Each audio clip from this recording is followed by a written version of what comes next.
Sud Radio, les débats de l'été, 10h-13h, Thierry Guerrier.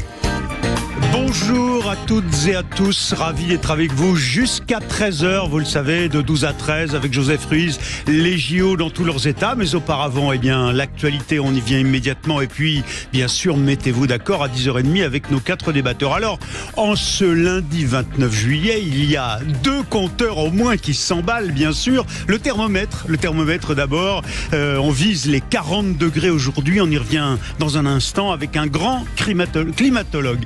Et puis le deuxième compteur, c'est celui des médailles, bien sûr, des médailles des Bleus au JO, qui s'est déjà emballé, 8 déjà engrangés. Et tout à l'heure, vous verrez le beach volley avec des images sans doute magnifiques avec la Tour Eiffel en arrière-plan. Et puis du skate aussi, où là, il y a des chances de médailles pour les Français. Très clair, ce sera dans les JO, dans tous leurs états, je vous le disais, avec Joseph Ruiz à 12h. Et puis 10h30 déjà, on y reviendra avec Quentin Gérard.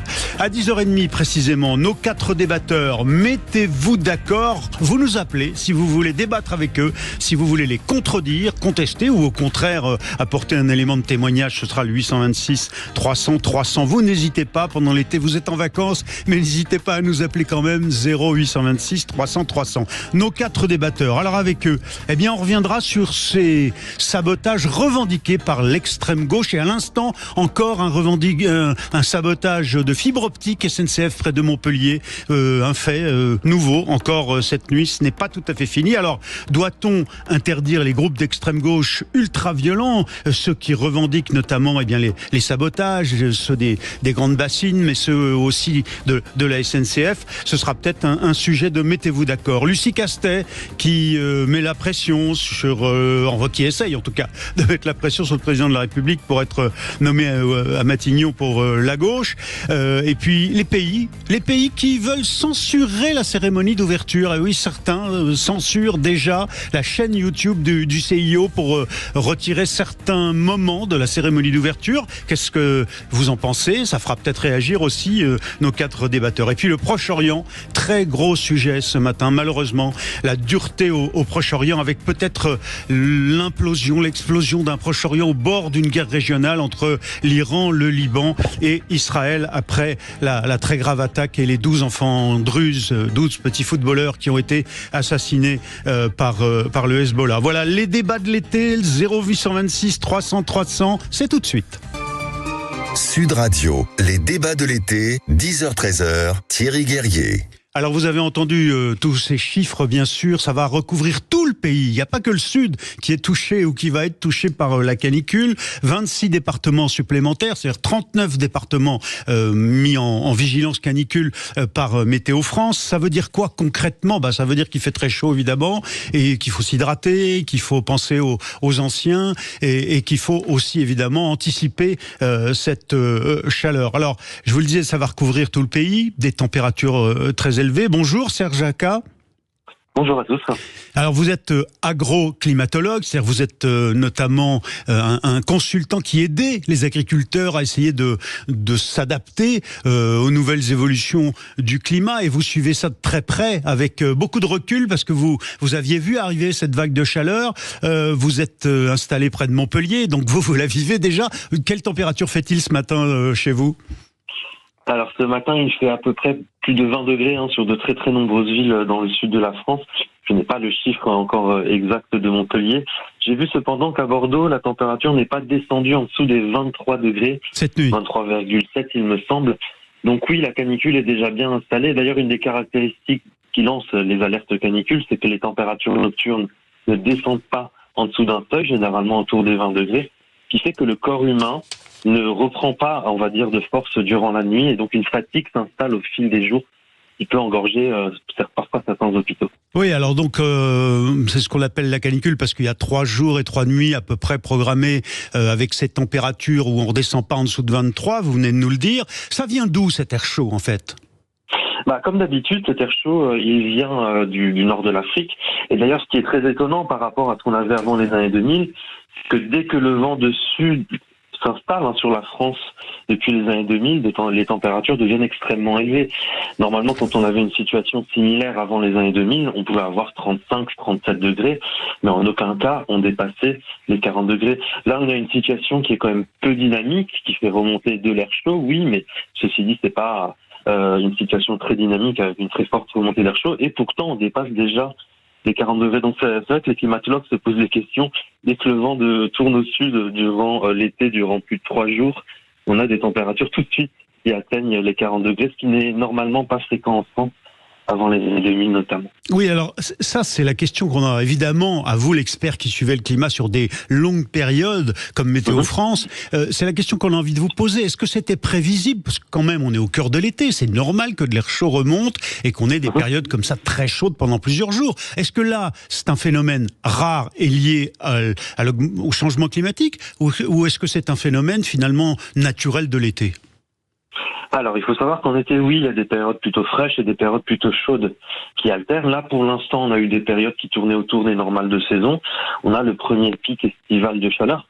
C'est vrai qu'il a toujours fait chaud en France, du moins régulièrement durant les étés. Après, ça dépend de quel niveau de chaleur et de quelle fréquence. C'est ça qui change, en fait, avec le changement climatique. Ouais. C'est qu'avant, on avait des températures, quand il faisait chaud, quand on atteignait les 35, 37, 38 degrés, c'était déjà beaucoup. Maintenant, depuis les années 2000, on a 19 fois plus de jours où des stations de Météo France atteignent les 40 degrés. Oui, 19 fois plus. C'est ça la vraie nouveauté. C'est très conséquent. C'est-à-dire que quand le vent tourne au sud, il ne fait plus 37, 38, on peut largement atteindre les 40, 41, 42, voire certaines années comme en 2022, 43, 44 ou 46 degrés, même en 2019. Ensuite, c'est la fréquence. Normalement, en été, on a une canicule à peu près tous les 4 ans, c'est ce qu'on avait avant les années 2000. Maintenant, on a plus d'une canicule par an. On parle plus de risque de canicule en France comme on avait avant les années 2000. On parle de saison des canicules, parce qu'on sait quelque part en France, il y aura au moins une canicule. Donc des maximales, si je vous comprends bien, je résume, des maximales plus chaudes et surtout une fréquence plus rapide. On a plus souvent ces canicules avec des maximales jusqu'à 43, 44 et même davantage. Vous nous avez dit, là, à Montpellier, il faisait 20 cette nuit, ce matin. Là, ça va monter jusqu'à combien dans le sud, du côté de chez vous? Alors, du côté de chez moi, ça dépend, parce que nous, on a beaucoup de microclimats du fait de la présence de la mer. Donc, en bord de côte, on pourrait largement atteindre les 35 degrés, mais on pourrait atteindre des pics à 40 degrés dans l'intérieur du Languedoc-Roussillon, dans la basse vallée du Rhône, ou du côté, par exemple, de Carcassonne, pour ne concentrer que sur le Languedoc-Roussillon. Mais ça devrait peut-être monter un petit peu plus haut, du côté des Landes, du côté un petit peu plus de l'ouest, du sud-ouest de la France. Oui. Alors, ça va durer jusqu'à jeudi. Ah, ça va durer jusqu'à jeudi. Vous venez de ça. Jusqu'à jeudi. Et alors, évidemment, les agriculteurs dont vous êtes un des conseils font tout pour s'adapter, mais ils chôment pas l'été, ils bossent. Là, en ce moment, on peut travailler quand même. Et qu'est-ce qu'ils peuvent travailler? Et puis, est-ce que leurs végétaux sont en souffrance, ou est-ce que finalement ils vivent ça comme l'été normal? Alors, ce qu'on découvre en fait en Europe avec le changement climatique, c'est qu'on n'a plus seulement que des stress hydriques, mais on a également des stress thermiques. Donc l'un fait référence à l'eau, le manque d'eau, la sécheresse, et l'autre fait référence aux fortes températures. On peut avoir des stress thermiques, donc des problématiques dues à la température, même si on n'est pas en sécheresse. Ce qui est le cas actuellement dans la plupart des régions de France. On a suffisamment d'eau dans le sol, et heureusement, comme ça, une sécheresse ne va pas se coupler à une canicule, ce qui fait beaucoup plus de dégâts. Là, on a seulement des températures excessives. Par exemple, les courgettes, les tomates, les melons, etc., au-dessus des 35 degrés, tout ce qui est fleurs, ça va pouvoir faner et tomber, et chaque fleur qui tombe, c'est un fruit en moins. Et ensuite, à partir des 40-41 degrés, lorsqu'on a un fruit qui est en formation, il peut lui-même exploser, puisqu'avec faire comme une cuisson un peu lente au soleil, et donc, en fait, il peut exploser, donc il n'est plus vendable. C'est ce qu'on a pu observer par rapport au melon de Cavaillon. L'an dernier, à partir du 15 août, on a eu une très forte canicule avec 43 degrés. Et beaucoup de melons s'étaient fissurés. En fait, ils avaient explosé, donc ils n'étaient plus vendables. Donc la principale problématique actuelle, c'est surtout pour les maraîchers. Ces températures dépassent les seuils de stress thermique, donc il peut y avoir des problématiques dues à la température. Donc vous nous dites au fond, achetez vos tomates et achetez vos melons rapidement, parce qu'en effet, ceux qui vont venir, en tout cas le risque, c'est que les nouveaux qui vont être récoltés dans les jours qui viennent puissent éclater à 40 degrés et plus, quoi. Alors, il faut quand même nuancer, oui, effectivement, il y aura des dégâts, mais il faut quand même nuancer parce que cette fois-ci, on a de l'eau dans les sols. Donc déjà, avec de l'eau dans les stades, les dégâts sont légèrement inférieurs puisqu'on n'aura pas la sécheresse. Ok. Et de deux, cette canicule va durer 2 à 3 jours suivant les régions. Ça restera quand même concentré sur le sud de la France. Donc toutes les régions maraîchères ne sont pas concernées par cette canicule. Oui. Et contrairement aux dernières années où elles étaient plus durables et plus fréquentes, là, sur 3 jours, on aura quelques pertes, mais ça ne va pas déstabiliser les marchés comme on a pu le voir ces dernières années. Voilà une bonne nouvelle pour nos amis agriculteurs qu'on soutient ici sur Sud Radio.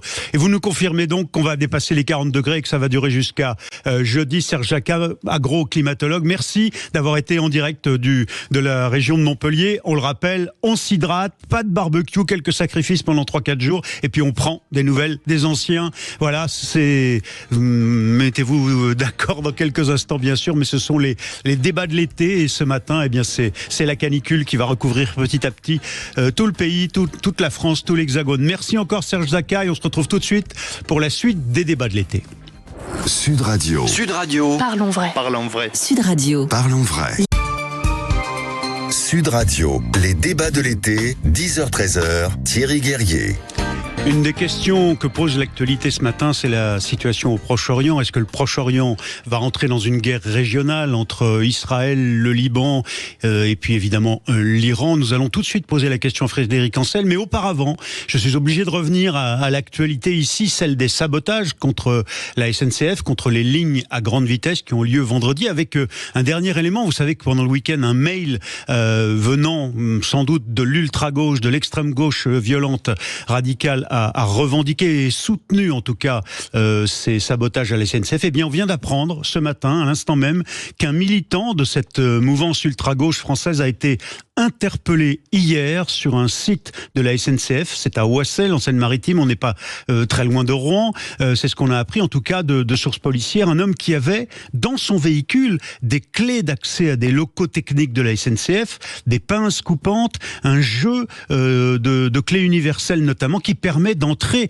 dans les sites de la SNCF. Et je vous le disais un petit peu plus tôt, on a appris dans la matinée que des sabotages nocturnes touchant les réseaux de fibre optique de plusieurs opérateurs français, notamment Free et SFR, ont été commis dans la nuit de dimanche à lundi. Là encore, ce sont des sources policières, plutôt du côté de Montpellier. On y reviendra avec nos 4 débatteurs tout à l'heure. Est-ce qu'il faut, c'est la question que je leur poserai, est-ce qu'il faut interdire ces groupes d'ultra-gauche qui aujourd'hui revendiquent clairement des actions de sabotage? Mais revenons au Proche-Orient d'abord avec vous, Frédéric Ancel. Bonjour. Bonjour. Je rappelle que vous êtes un grand expert de la problématique géopolitique du Proche-Orient. On est aujourd'hui, après cet attentat, cette attaque du Hezbollah, sans doute contre 12 enfants druzes qui ont été assassinés pendant le week-end. On est, dit-on, en tout cas, on se pose la question au bord de l'embrasement du Proche-Orient. Pourquoi dit-on cela? Quelle est la véritable menace selon vous aujourd'hui? Est-ce que Israël va envoyer son armée vers le nord, c'est-à-dire à la frontière avec le Liban, pour attaquer le Hezbollah? Alors, d'abord l'embrasement, il est là depuis le 8 octobre, puisque le Hezbollah prétendument soutient aux Palestiniens, dont il n'a que faire par ailleurs. Hein. Mais après le massacre perpétré par le Hamas le 7 octobre en Israël, le Hezbollah, depuis donc le 8 octobre, maintient ce qu'on appelle une guerre de basse intensité contre Israël. Donc de toute façon, l'embrasement, il est là. Maintenant, je pense que ce qui sous-tend votre question, c'est un embrasement beaucoup plus important, qualitativement et quantitativement. C'est-à-dire qu'on pouvait peut-être penser que l'action menée par l'armée israélienne avait réduit les combattants du Hezbollah et qu'au fond, on descendait en tension, si j'ose dire, même si c'est ce qui se passe là-bas, et notamment pour les civils à Gaza, est dramatique, est une catastrophe. Maintenant, c'était pour ça qu'on parlait peut-être de réduction de tension et à nouveau d'embrasement, mais vous avez raison, peut-être que les termes ne sont pas les bons.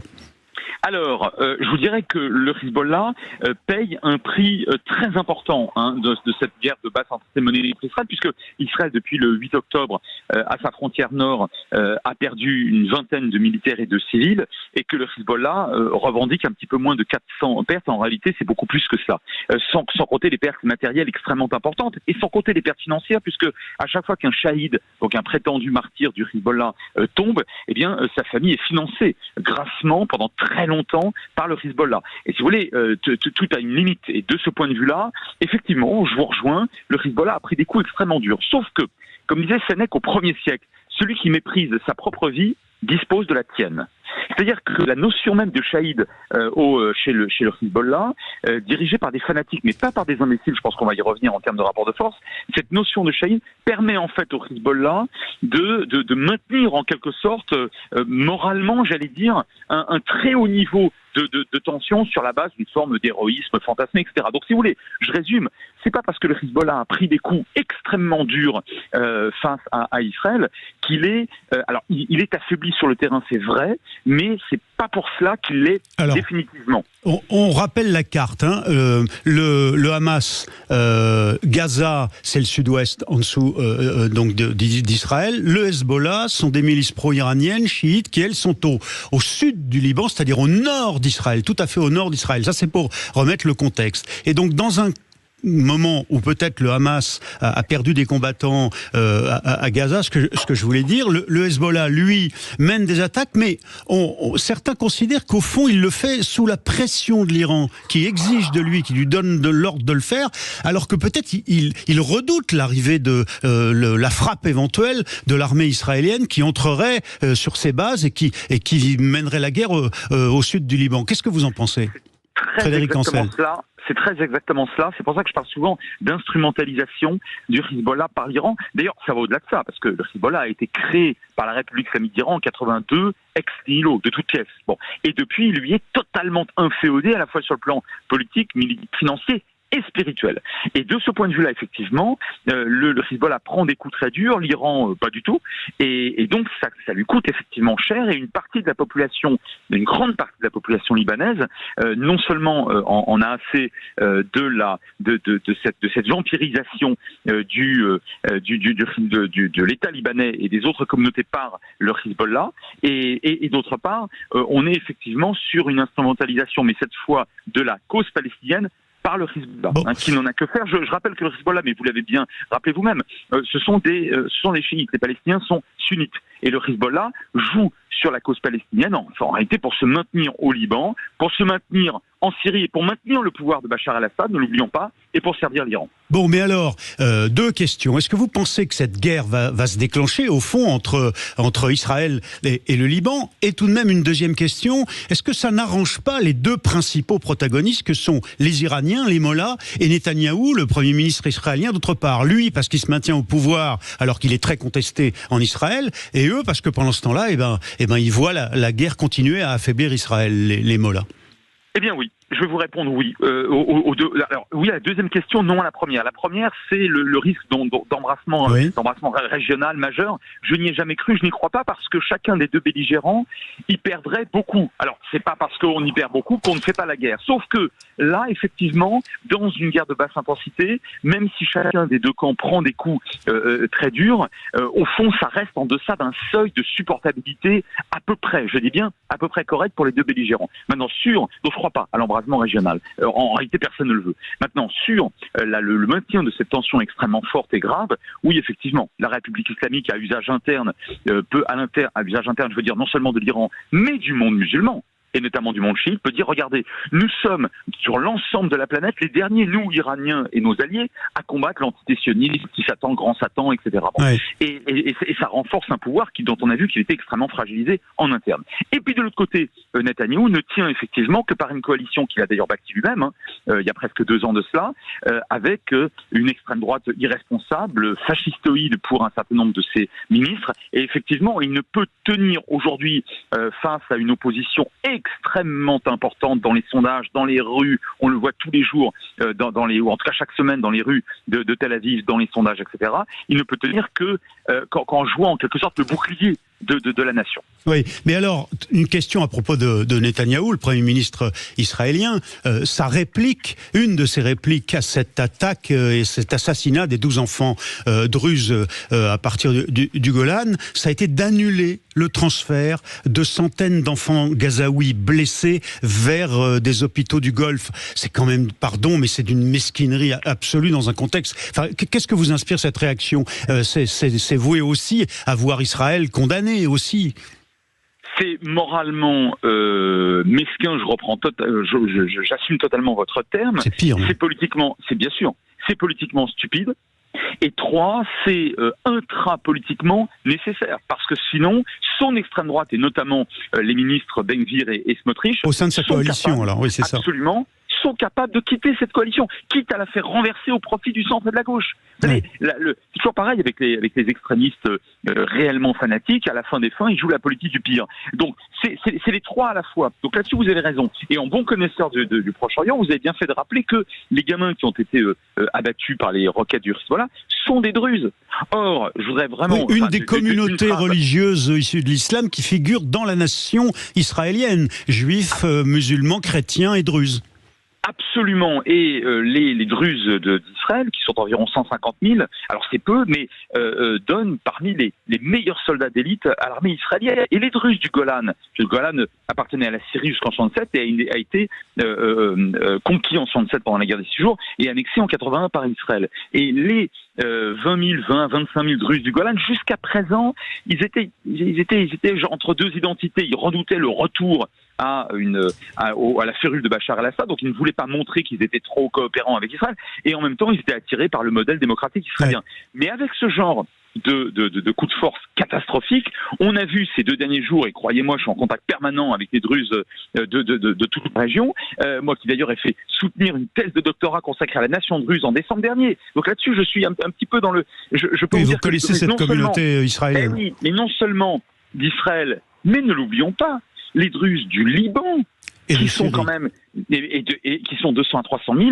et qui jouxtent la zone du Hezbollah au sud-Liban, et puis les Druzes de Syrie qui sont environ 500 000. Aujourd'hui, vous avez une hargne et une volonté de riposte, voire de vengeance contre le Hezbollah, d'une grande partie de l'ensemble des Druzes. Or, je le dis d'un seul mot, j'insiste là-dessus. Les Druzes du Liban, eux, qui habitent le Chouf, donc qui est un massif montagneux, juste à côté, à proximité immédiate, un tout petit pays. De la frontière, bien sûr. Non seulement de la frontière, mais du grand quartier général du Hezbollah, ne vont certainement pas rester l'arme au pied. C'est la raison pour laquelle, d'ailleurs, Netanyahou, qui est un roublard politique absolu, qui le sait parfaitement, a écourté son voyage aux États-Unis. Écoutez, un Premier ministre qui écourte une visite officielle aux États-Unis, je vais vous dire, c'est rare. Il faut vraiment que les circonstances soient absolument tragiques. À cet égard, une dernière question, Frédéric Ancel, si vous pouvez répondre assez rapidement. Est-ce qu'Israël, qui est tout de même affaibli depuis le 7 octobre, peut tenir, et combien de temps peut tenir encore Israël, qui n'a pas démobilisé ses régiments qui sont rentrés de Gaza ? Alors, Israël peut tenir longtemps à condition d'un soutien économique et financier des États-Unis. Voilà, qui jusqu'à maintenant, pour l'essentiel, ne s'est pas démenti.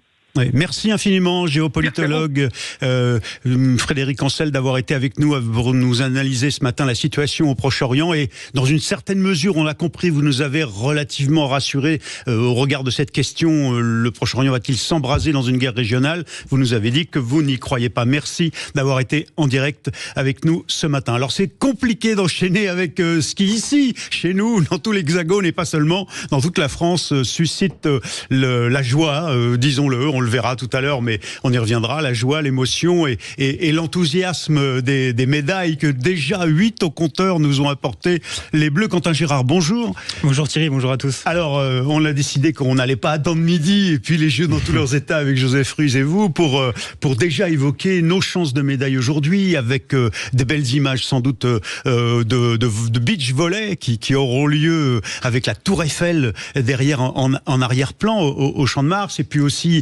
le skate peut-être. Alors d'abord, vous voulez commencer par le judo? Oui, on va commencer par le judo avec Sarah Léonie Sizik qui concourt en moins de 57 kilos. C'est à partir de 10h ce matin, dans quelques minutes. Elle vise l'or après l'argent à Tokyo en 2021.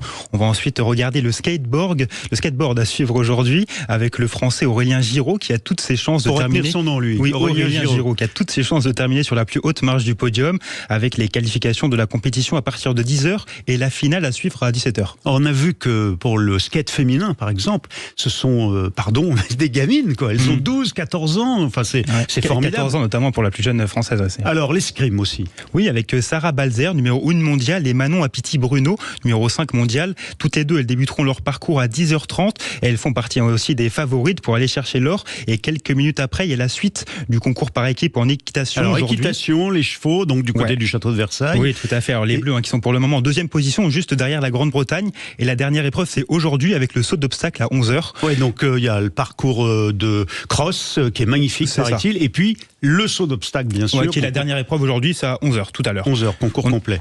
Par ailleurs, alors on vient au vélo. Oui, le VTT homme avec des chances de médaille pour Jordan Sarrou et Victor Koretsky. Ce sera pour eux à 14h10.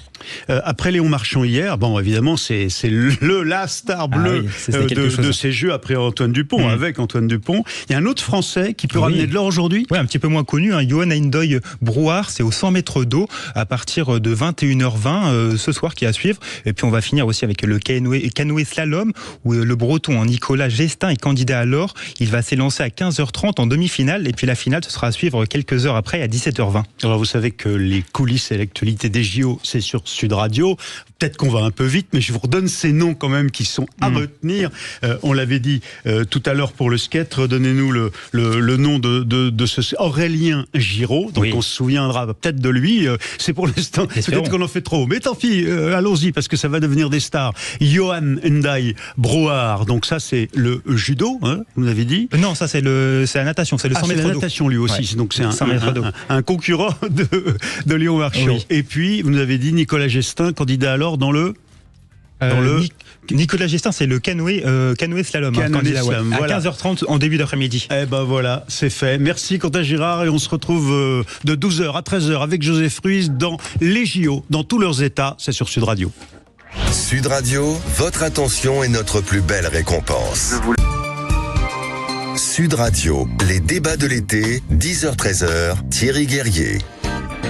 Et surtout nos débatteurs, nos 4 débatteurs jusqu'à midi avec vous pour répondre aux questions que se posent nos auditeurs, que nous nous posons avec l'actualité. On reviendra peut-être ce matin, je vous l'ai dit, sur les sabotages à la SNCF, puisque à nouveau, il y a de nouvelles informations ce matin. On a arrêté un militant de l'ultra-gauche du côté de Oissel avec des clés et des pinces coupantes, des clés d'accès à des sites SNCF. Alors on s'intéressera en effet à ces organisations d'ultra-gauche. Et puis la cérémonie d'ouverture des JO, on y revient parce que certains pays dans le monde, des dictatures, des théocraties, qui veut censurer la France en refusant que certaines parties de la cérémonie, de la rediffusion sur le site du CIO figurent diffusées, en tout cas soient diffusées dans leur propre pays. Et puis le Proche-Orient, peut-être que ça intéressera nos invités. Je vous présente nos 4 débatteurs ce matin.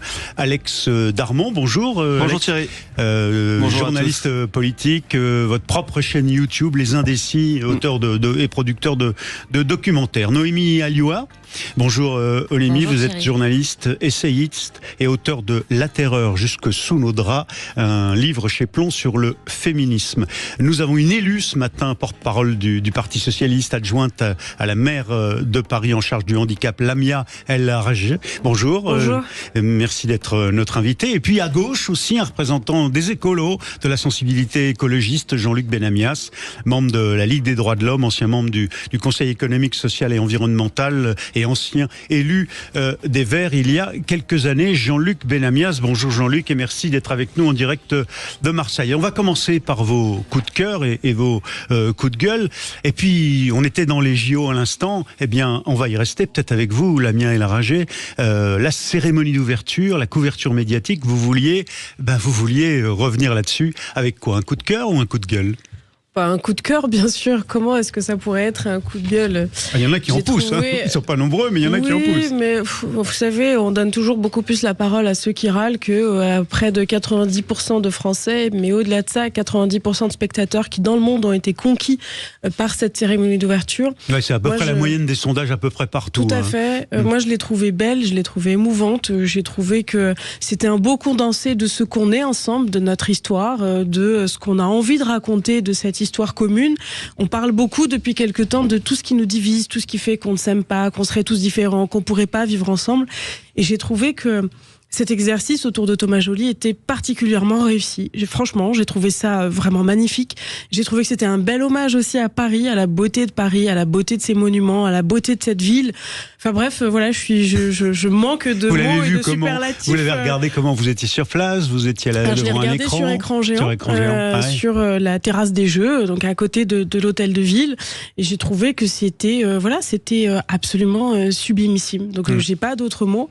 Et à tous les râleurs et tous les gnangnang qui passent leur temps à nous expliquer que tout va mal et que tout est horrible, franchement, si on pouvait pour une fois se réjouir un petit peu et dire qu'on est content de la visibilité donnée à notre pays et à notre ville. Quel est le tableau que vous avez préféré? Alors je sais bien que quand il y en a tant, c'est une question un peu de journaliste, on va dire, mais un peu piquante. Mais j'ai trouvé que la conciergerie avec Gojira, c'était absolument incroyable. Le groupe de métal Gojira. J'ai trouvé ça, j'ai trouvé que c'était extrêmement osé. C'est la tête coupée de la reine qui vous a plu? En même temps, c'est marrant que vous disiez ça parce que je regardais que certains sur les réseaux sociaux, certains étaient extrêmement choqués. Mais on est bien d'accord que Marie-Antoinette a bien été.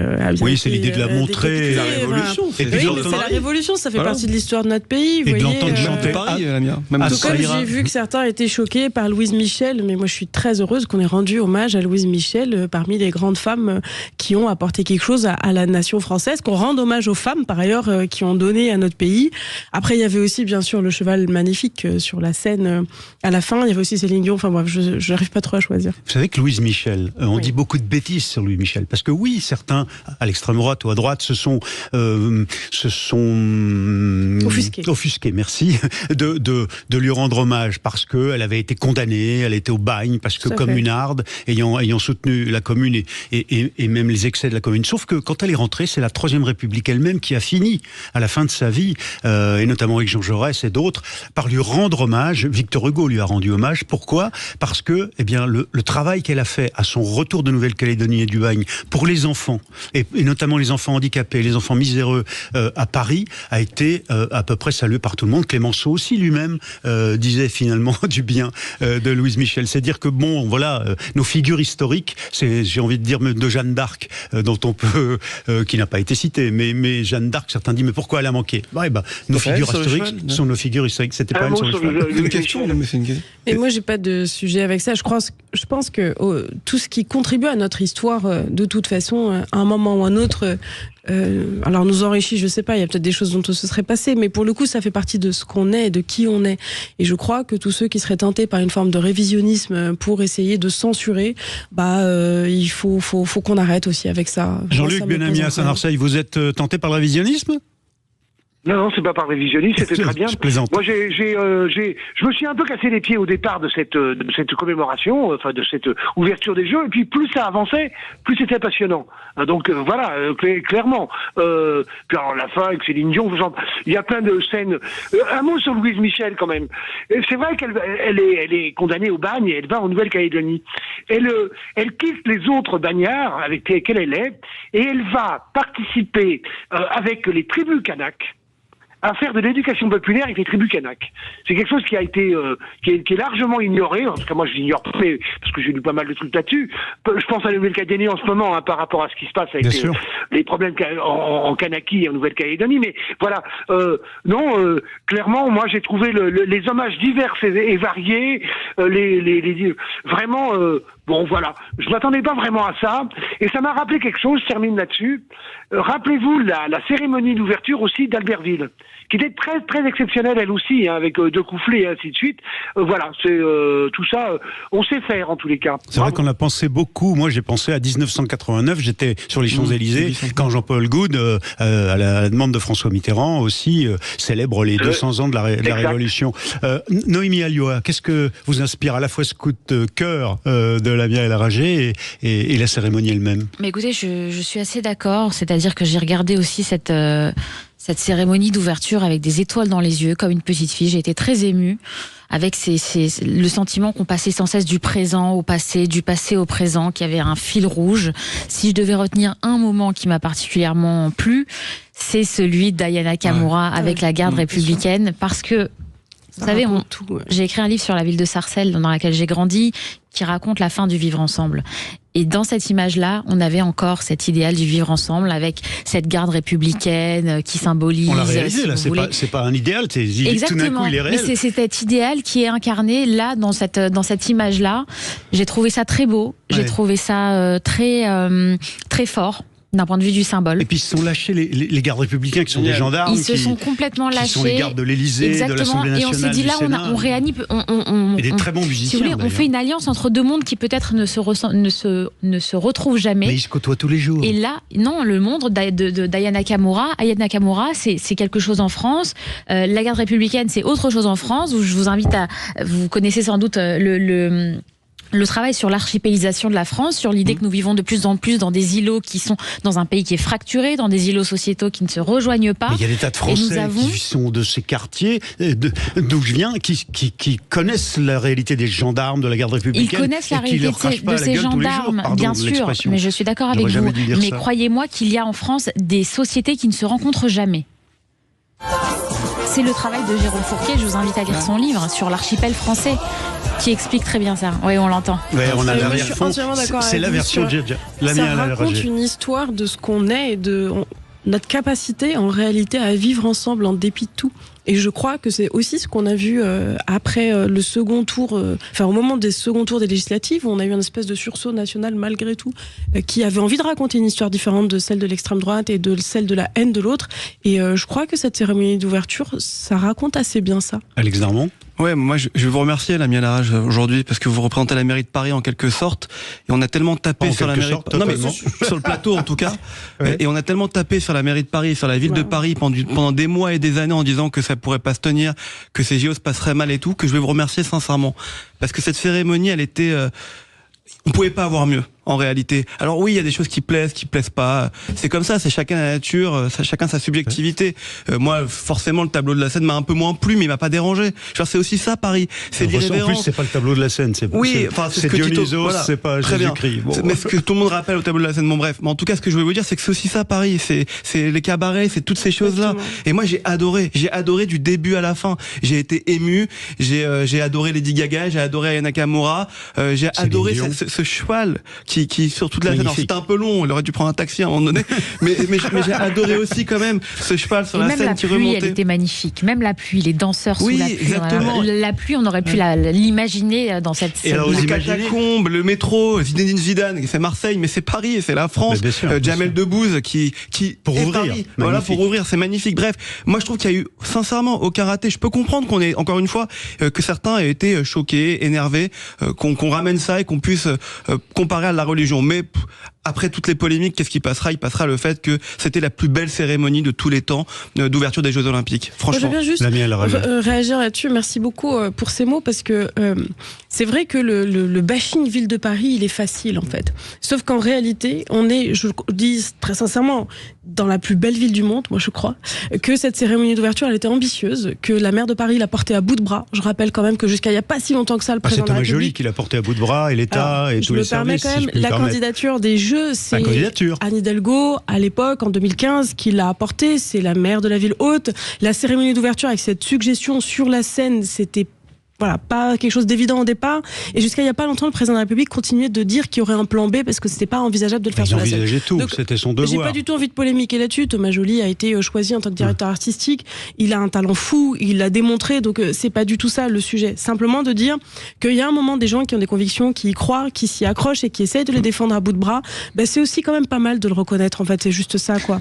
Parce que moi, entendre parler en permanence du fait que tout va mal à Paris, qu'on est des très mauvais gestionnaires et pas légitimes à être décideurs politiques alors qu'on a été élus, ça commence aussi un peu à me saouler. Vous savez ce qu'ils pensent les Parisiens, beaucoup dont je suis, et qui parfois sont très en colère contre la gestion de la ville, mais ils espèrent que la propreté, que la sécurité, dont on a vu les aspects pendant 48 heures là, sera maintenue après et existera. Je voudrais rendre hommage. Je pense que vous êtes un peu réducteur dans votre façon de présenter les choses, mais on peut en redébattre sur la politique municipale, j'ai pas de problème avec ça. Emmanuel Macron n'a pas remercié Anne Hidalgo. Aussi propre, on peut sortir des statistiques très précises. Pas les deux à la fois, laissez finir la mienne. Je ne veux pas juste laisser dire n'importe quoi, il y a des statistiques, il y a des choses qui l'étaient. Après que vous ayez le sentiment peut-être que vous, en bas de chez vous, c'est pas aussi propre qu'avant. C'est marrant parce qu'on est très nombreux à avoir ce sentiment. Mais peut-être, écoutez, il y a beaucoup de gens en tout cas qui en 2020 ont considéré que c'était pas le sujet et qui nous ont réélus à la tête de cette ville. Vous avez raison. Alors, Noémie voulait dire... Oui, non, mais je remarque Alex Darmon remercie la mairie de Paris. Le président de la République ne l'a pas fait. Dans ses remerciements, il s'est attribué tous les bénéfices politiques de cet événement. On les a vus ni lui ni elle beaucoup, vous savez. Oui, mais Emmanuel Macron, il a complètement incarné cette idée politiquement du désir d'organiser tout ça sur la scène, si vous voulez. Mais... Il a pendant longtemps expliqué que c'était son idée, qu'il allait le faire envers et contre tout, malgré aussi les experts sécuritaires qui expliquaient qu'il était impossible de sécuriser les quais de Seine, que c'était extrêmement dangereux, que c'était un risque monumental. Et il l'a quand même fait, en tout cas il l'explique que c'est lui qui a pris cette décision et que c'est lui qui s'y est tenu envers et contre tout.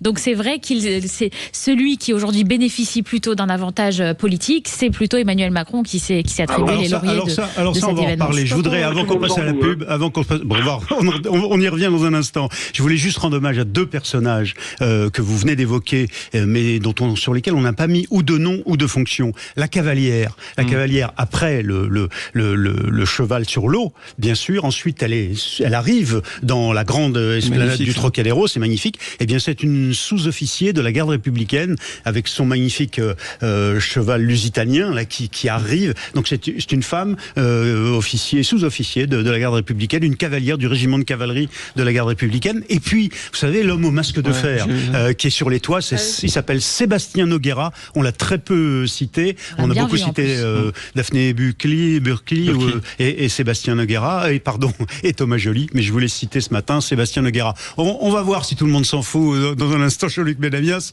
et on y revient. Mettez-vous d'accord et c'est sur Sud Radio. Sud Radio. Sud Radio. Parlons vrai. Parlons vrai. Sud Radio. Parlons vrai. Sud Radio, les débats de l'été, 10h-13h, Thierry Guerrier.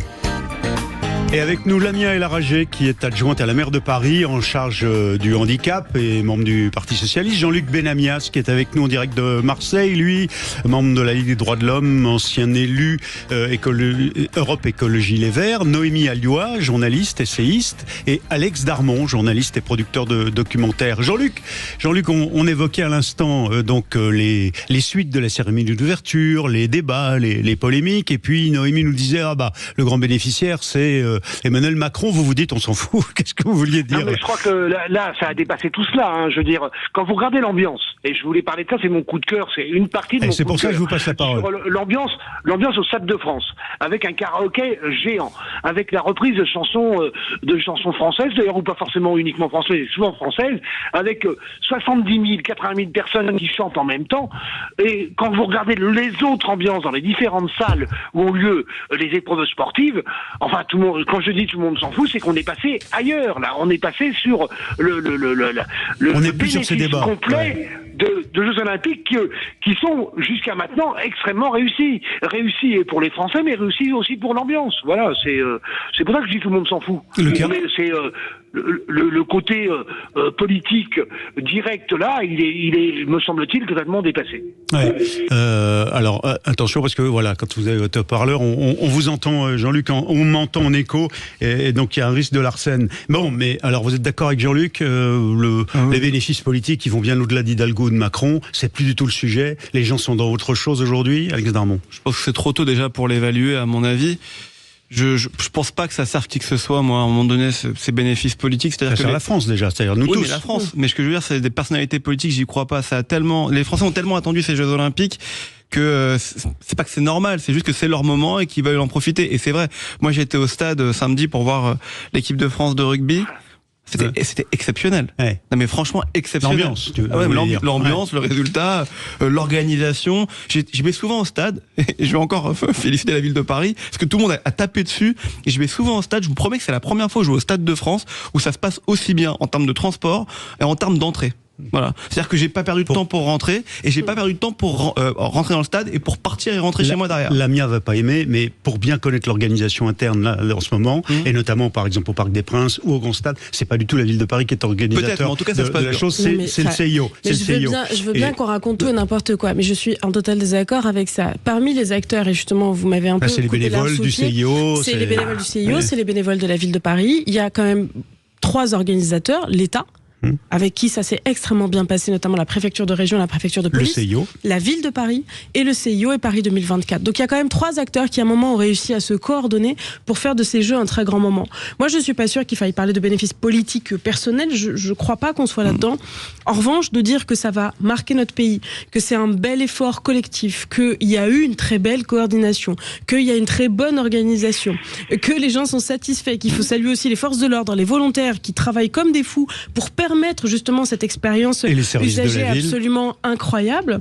Et bien sûr, l'ensemble des agents de la ville qui sont mobilisés, qui n'ont pas pris de congé cet été pour permettre aussi ce beau moment, je pense que c'est pas grave en fait de le dire. Et après, peut-être juste si vous me permettez de préciser, tel que ça a été conçu, la candidature de Paris à ces Jeux avait vocation à marquer un tournant dans la façon d'organiser les Jeux. On l'a vu sur la cérémonie d'ouverture, la première fois que ça a lieu en dehors d'un stade. On le voit sur la sobriété aussi des Jeux, 0 plastique utilisé, sur le fait qu'il n'y avait pas de nouvelles constructions en dehors de la Chapelle Arena et que donc l'idée c'était plutôt de faire de l'éco-rénovation des bâtiments municipaux et des bâtiments qui vont accueillir les événements sportifs, et je pense que c'est une réussite. Et le fait de dire que c'était des Jeux qu'on voulait populaires, en tout cas qui se faisaient dans la ville avec les Parisiennes et les Parisiens et l'ensemble des visiteurs. Et je crois qu'à ce titre, on peut dire que c'est réussi. L'héritage sera énorme en matière d'accessibilité, en matière de rénovation des bâtiments, en matière aussi de modalités de transport. Et ça, je crois qu'on peut le saluer en étant objectif et en étant, je dirais, honnête aussi. Alors, vous avez cité vous-même, Lamia, tout à l'heure, Alex, la Seine, C-E-N-E, qui serait donc un des tableaux de Thomas Joly, qu'il a contesté d'ailleurs. Il a dit, mais c'est pas du tout ça, c'est Dionysos, une évocation à l'Antiquité et à la peinture d'Antiquité. En tout cas, il y a un débat, et certains, par exemple, la conférence des évêques de France, s'est un peu offusqué de cela, en disant que les catholiques étaient toujours... Et qui est venu à leur secours? Alors là, on tombe des nues, si j'ose dire. Le grand laïcard qu'il est, et c'est pas lui faire insulte, il le disait lui-même dans des discussions il y a quelques années, Jean-Luc Mélenchon. Jean-Luc Mélenchon est venu. Alors Noémie, ça c'était votre coup de gueule. Ah oui, alors c'est vrai que ça fait quand même longtemps qu'il s'est converti, on va dire, aux religieux ou à la défense des religions, mais alors là on tombe quand même de notre chaise parce que Jean-Luc Mélenchon s'est longtemps défini comme un bouffeur de curé, anticlérical, laïcard, etc., marxiste, de gauche et compagnie. Et là, il publie donc ce billet sur son blog qui s'appelle « J'ai aimé ou bien j'ai pas aimé », billet de blog au sujet de la cérémonie d'ouverture des Jeux Olympiques. Il se range là définitivement du côté des croyants. Je vais vous lire quelques phrases. C'est quoi son problème? C'est-à-dire qu'est-ce qu'il n'a pas aimé dans la Voilà, je vous lis la citation. Jean-Luc Mélenchon, dans son blog. « Je n'ai pas aimé la moquerie de la scène chrétienne, dernier repas du Christ et de ses disciples, fondatrice du culte dominical. Je n'entre pas bien sûr dans la critique du blasphème, cela ne concerne pas tout le monde, mais je demande à quoi bon risquer de blesser les croyants, même quand on en est anticlérical. » Là, c'est du double salto arrière de la part de Jean-Luc Mélenchon. Il s'est longtemps défini, encore une fois, comme un bouffeur de curé, pour justifier son soutien aux islamistes, c'est ça que vous disons qu'il s'est redoutez, converti depuis un certain temps à la défense des religieux. On sait qu'il s'était, par exemple, engagé il y a quelques années contre la loi sur le séparatisme. Mais là, si vous voulez, il continue sa longue défense des religieux. Et c'est vrai que c'est à l'encontre de tout ce qu'il a défendu pendant une partie de sa vie. Non, mais clairement, vous le soupçonnez de trouver un moyen en soutenant les catholiques de justifier son soutien à l'islamisme. Il se place du côté des religieux, voilà, de tous bords. Pour un laïcard, c'est tout le paradoxe. C'est tout le paradoxe. Après, sur le fond de l'affaire, c'est un autre sujet. Mais le fait que Jean-Luc Mélenchon, encore une fois, marxiste, bouffeur de curé, laïcard, etc., se positionne de cette façon-là, c'est surprenant. Et Alex Darmon? Moi, je crois qu'il croit pas à ce qu'il écrit, c'est tout. Il est dans une démarche politique, dans une stratégie politique pour 2027. Enfin, c'est quand même hallucinant de lire ça sur son blog. Effectivement, c'est un avis qui était attendu. Vous vous rendez compte quand même que l'avis de Jean-Luc Mélenchon était attendu sur savoir ce qu'il avait pensé de la cérémonie d'ouverture des Jeux Olympiques. Et il nous mais Noémie le voit passer, elle le remarque. Je dis que c'était attendu. C'est-à-dire que les gens voulaient savoir ce que Jean-Luc Mélenchon. Donc déjà, rien que ça, pour moi, il avait gagné sur le fait que c'était attendu son avis, premièrement.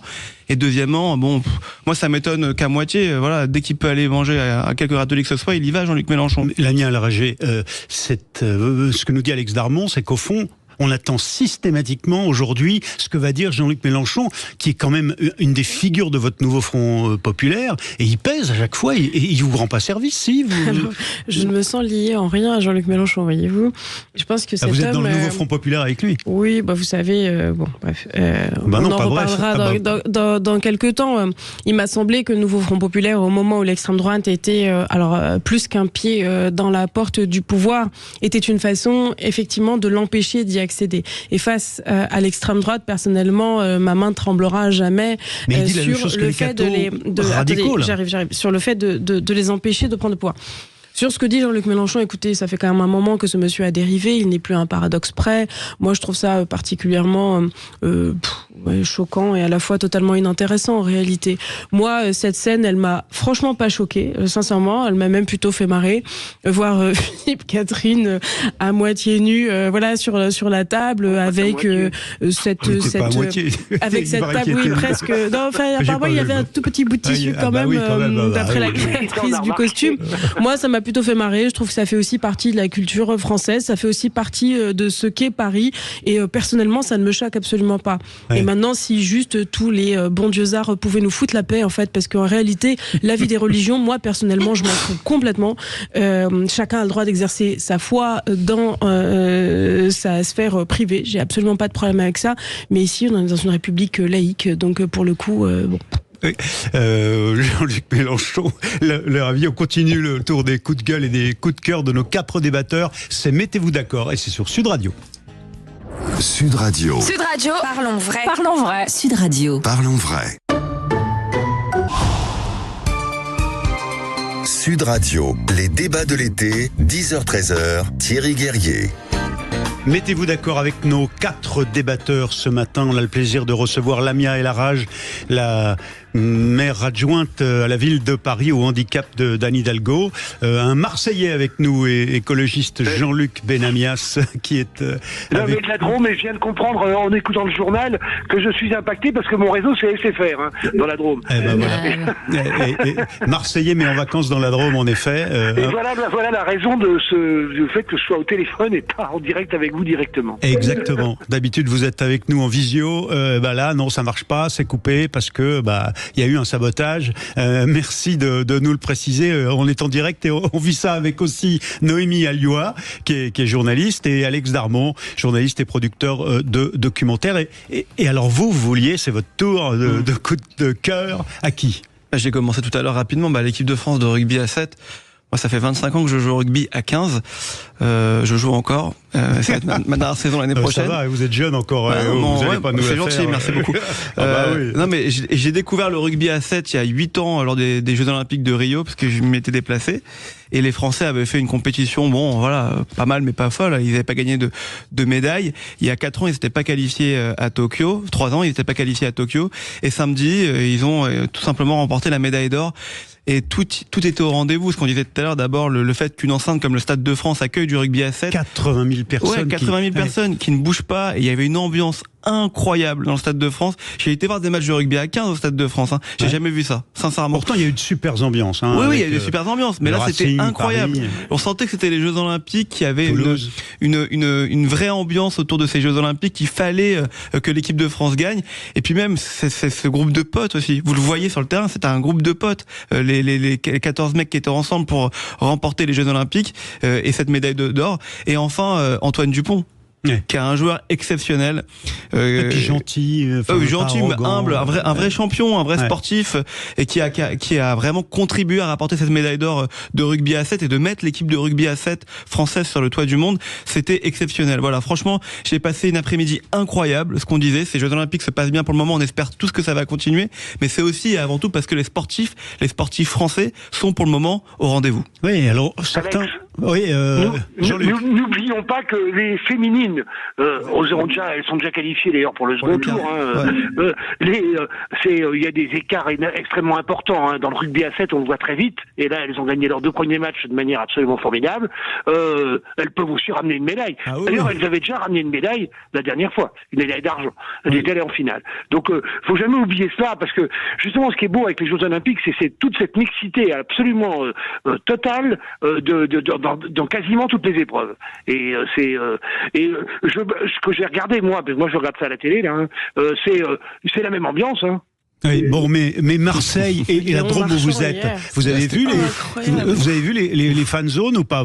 Ça réagit comment? Parce que il y a eu une petite critique pendant le week-end qui était mais il y a 2 France, il y a la France de Paris et des bobos, c'était la cérémonie sur l'esprit, et puis la réalité. En fait, tout ce qui nous remonte de partout. On a eu Thomas, par exemple, qui est gérant de bar à Perpignan. On l'avait vendredi, qui nous disait, mais avant même la cérémonie, qui nous disait, mais c'est formidable déjà le rugby à 7, on le suit ici avec tout le monde devant les écrans. Vous ressentez ça aussi chez vous dans la Drôme?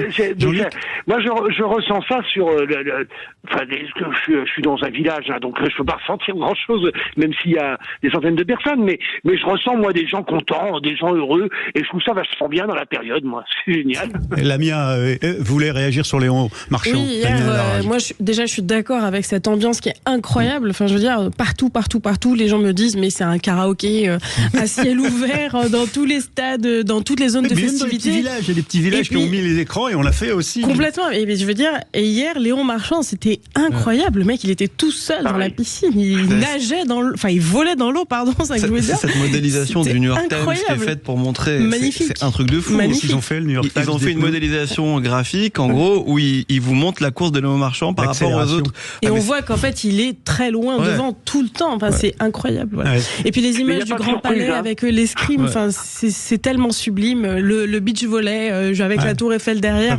Voilà, c'est beau, quoi. Jean-Luc, vous disiez quoi? Il n'y a pas de surprise, vous voulez dire quoi? J'avais, dans une autre émission sur Sud Radio, la même, mais il y a quelques mois, j'avais dit que le héros de ces Jeux, en France, mais pas qu'en France, serait Léon Marchand. Il suffisait de regarder ses résultats aux États-Unis, et il joue dans un club universitaire, enfin, il est là-bas, il est entraîné par l'ancien entraîneur de Mathieu Baumann, enfin pas Mathieu Baumann, en tous les cas son nom, c'est son famille de l'entraîneur, qui était l'entraîneur de Michael Phelps. Enfin voilà, tout était fait pour... Et alors, le génial, c'est qu'il réussit. Et il n'a pas fini, parce qu'il a encore 4 épreuves. Et alors, j'adore son préparateur mental qui nous dit, de toute façon, c'est bien simple, pour gagner, faut qu'il soit heureux, le champion. Voilà, donc c'est ça. Moi, je peux être coach et préparateur mental. Non, mais c'est formidable. En même temps, je rigole, mais c'est formidable. C'est hyper important. Ça se voit qu'il est heureux, ça se voit qu'il est heureux, ce garçon, parce qu'en plus, le matin, quand vous voyez ses qualifications en série, il se maîtrise. C'est-à-dire qu'il va pas trop vite parce qu'il sait il faut qu'il en garde un peu pour le soir. Et en fait, il maîtrise sa compétition sportive du début à la fin. Je pense qu'on va avoir plus de médailles grâce à ce jeune homme. Vraiment. Lamia. Et puis il a battu le record olympique par ailleurs. Enfin, c'est incroyable. En fait, j'ai pas d'autres mots. C'est incroyable. Oui, alors. Je m'intéresse un petit peu à ces cérémonies sportives, à ces prix, mais ce que je trouve vraiment bien... On est nombreux, en ce moment. C'est quand même... Non, mais si vous voulez, enfin, un peu de fierté aussi. Un peu de fierté. On a une tendance en France à du French bashing, on a tendance à l'autocritique, on a tendance à beaucoup, si vous voulez, se flageller. Et là, pendant quelques temps, il va y avoir une parenthèse enchantée dans laquelle on a commencé à être...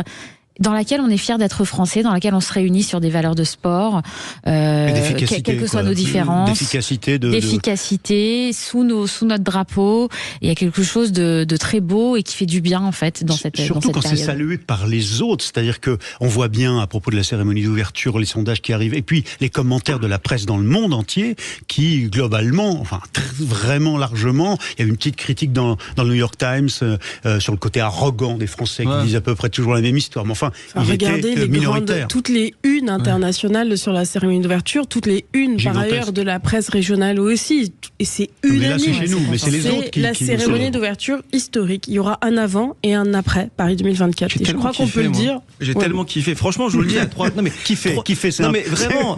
Non mais ne boudons pas notre plaisir. 3 jours après. Ça, moi je l'ai vu en replay. Moi aussi, j'ai encore envie de la revoir en replay. Moi aussi, je me suis dit ce matin que j'allais la revoir. Je l'ai vue comme une petite fille. Voilà, j'étais très émue et je pense que vraiment beaucoup de gens l'ont vu de cette façon-là. C'est pour ça que c'est un peu triste aussi de voir qu'il y ait autant de violence, exactement. autant je veux dire violence, des critiques. Oui, les critiques. Il y a des critiques qui sont extrêmement virulentes. Je ne sais pas si vous les avez vues, mais sur des micro-détails. Parce qu'en fait, si vous voulez, je pense qu'il faut regarder cette cérémonie comme un tout. Alors, on peut s'arrêter sur les moindres détails et discuter. Vous avez parlé de Louise Michel, on peut parler de la scène. Il y a beaucoup de choses sur lesquelles il peut y avoir des oppositions. Mais globalement, dans sa globalité, elle nous a rendus heureux. En tout cas, moi, personnellement, et la majorité des Français, puisque les sondages montrent que plus de 90% des Français ont trouvé cette cérémonie d'ouverture réussie. réussi dans sa globalité. C'était une merveille. Après, on peut s'arrêter, encore une fois, sur certains éléments qui nous paraissent excessifs, pas forcément nécessaires, etc., etc. Et dans ce cas-là, on peut discuter. Et les critiques portent sur quoi? Parce que c'est vrai que l'élément qui ressort, c'est la fierté. Que c'est le bon terme, le bon adjectif. On est fiers oui, et on est fiers, et vous l'avez dit aussi, on est fiers aussi exactement que ce soit reconnu dans le monde entier, qu'il y ait des personnalités du monde entier qui étaient même présents, qui se sont déplacés à Paris. Vous savez, au début, on avait annoncé 15 millions de touristes, et moi, quelques jours avant, je me disais, mais où sont-ils? Parce que lorsque vous vous baladez dans les rues de Paris, les rues étaient désertes. Maintenant, on les voit depuis la cérémonie d'ouverture. 15 millions, mais lorsque vous allez... C'est 15 millions condensés sur l'ensemble des Jeux, je tiens quand même. Sur l'ensemble des Jeux, mais à Paris, jusqu'à la cérémonie d'ouverture, il n'y avait pas un chat dans les rues de Paris. Moi, je me disais, où sont-ils? Depuis la cérémonie d'ouverture, hier j'étais vers l'hôtel de ville, et ben vous voyez qu'il y a du monde, il y a des gens du monde entier qui sont là, qui sont très heureux, et qui regardent Paris comme un musée à ciel ouvert, et ils essaient d'ailleurs de rejouer tout le long de la scène. Vous pouvez rejouer vous-même sur les bâtiments les événements qui ont eu lieu pendant la cérémonie d'ouverture. Lamia El Harraj.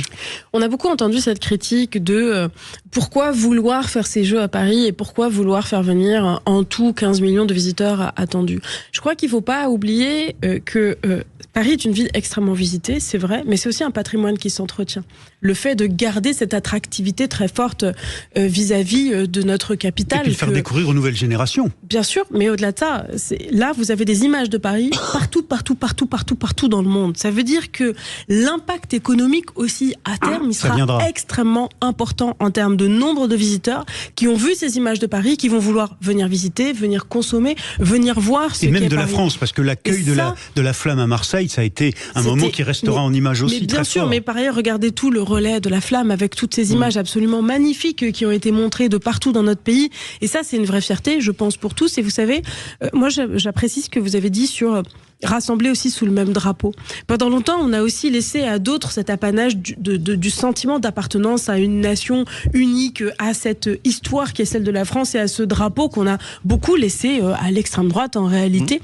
Et aujourd'hui, moi je tiens à le dire, je suis extrêmement fière d'être française, extrêmement fière de ce qu'on est en train de montrer au monde ensemble. Et ça, je pense que c'est aussi important de redonner ce sentiment-là d'appartenance à une même République-nation. Alex Darmon. On parle de cette cérémonie, on a oublié un moment qui était incroyable, c'était cette Marseillaise aussi, sur le toit du Grand Palais. Magnifique.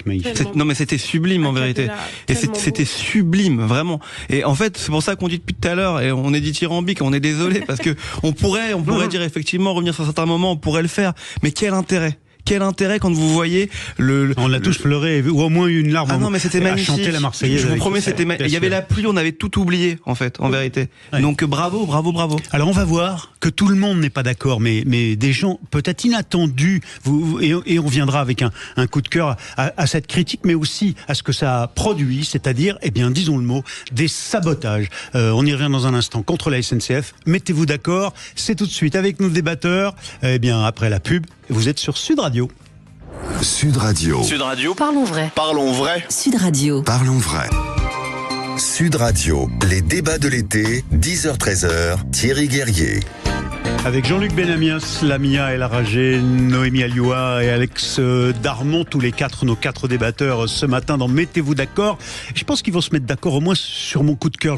J'ai une suggestion à vous faire. Moi, je voulais revenir ce matin, je suis pas le premier à l'avoir fait, mais je voulais revenir ce matin sur le travail réalisé par les équipes techniques, les cheminots chargés de la transmission des câbles électriques et de l'information par les fibres optiques de la SNCF sur les lignes à grande vitesse. Ils ont tenu leurs promesses, ils ont tout rétabli, on est à 3, peut-être presque 4 trains sur 4 aujourd'hui, grande vitesse, qui roulent à nouveau, avec parfois des délais d'une demi-heure de retard, c'est vrai, mais ils arrivent à peu près à tenir et ils ont rétabli. Alors vous me direz, ceux qui partaient en vacances vendredi, ou pour le week-end du chassé-croisé juillettiste à autiste, évidemment ils sont déçus, mais Jean-Pierre Farandou et toutes les équipes, parce que c'est les techniciens, les ouvriers sur le terrain qui ont fait le boulot. Moi je voulais rendre ce matin hommage aux cheminots, à toutes ces équipes de cheminots, et leur adresser un grand coup de cœur. Noémie Alioua. Oui, ils ont travaillé toute la nuit de vendredi. D'ailleurs, sans doute que certains auraient voulu assister en direct à la cérémonie d'ouverture des Jeux Olympiques. Ils n'ont pas pu parce qu'ils étaient sous la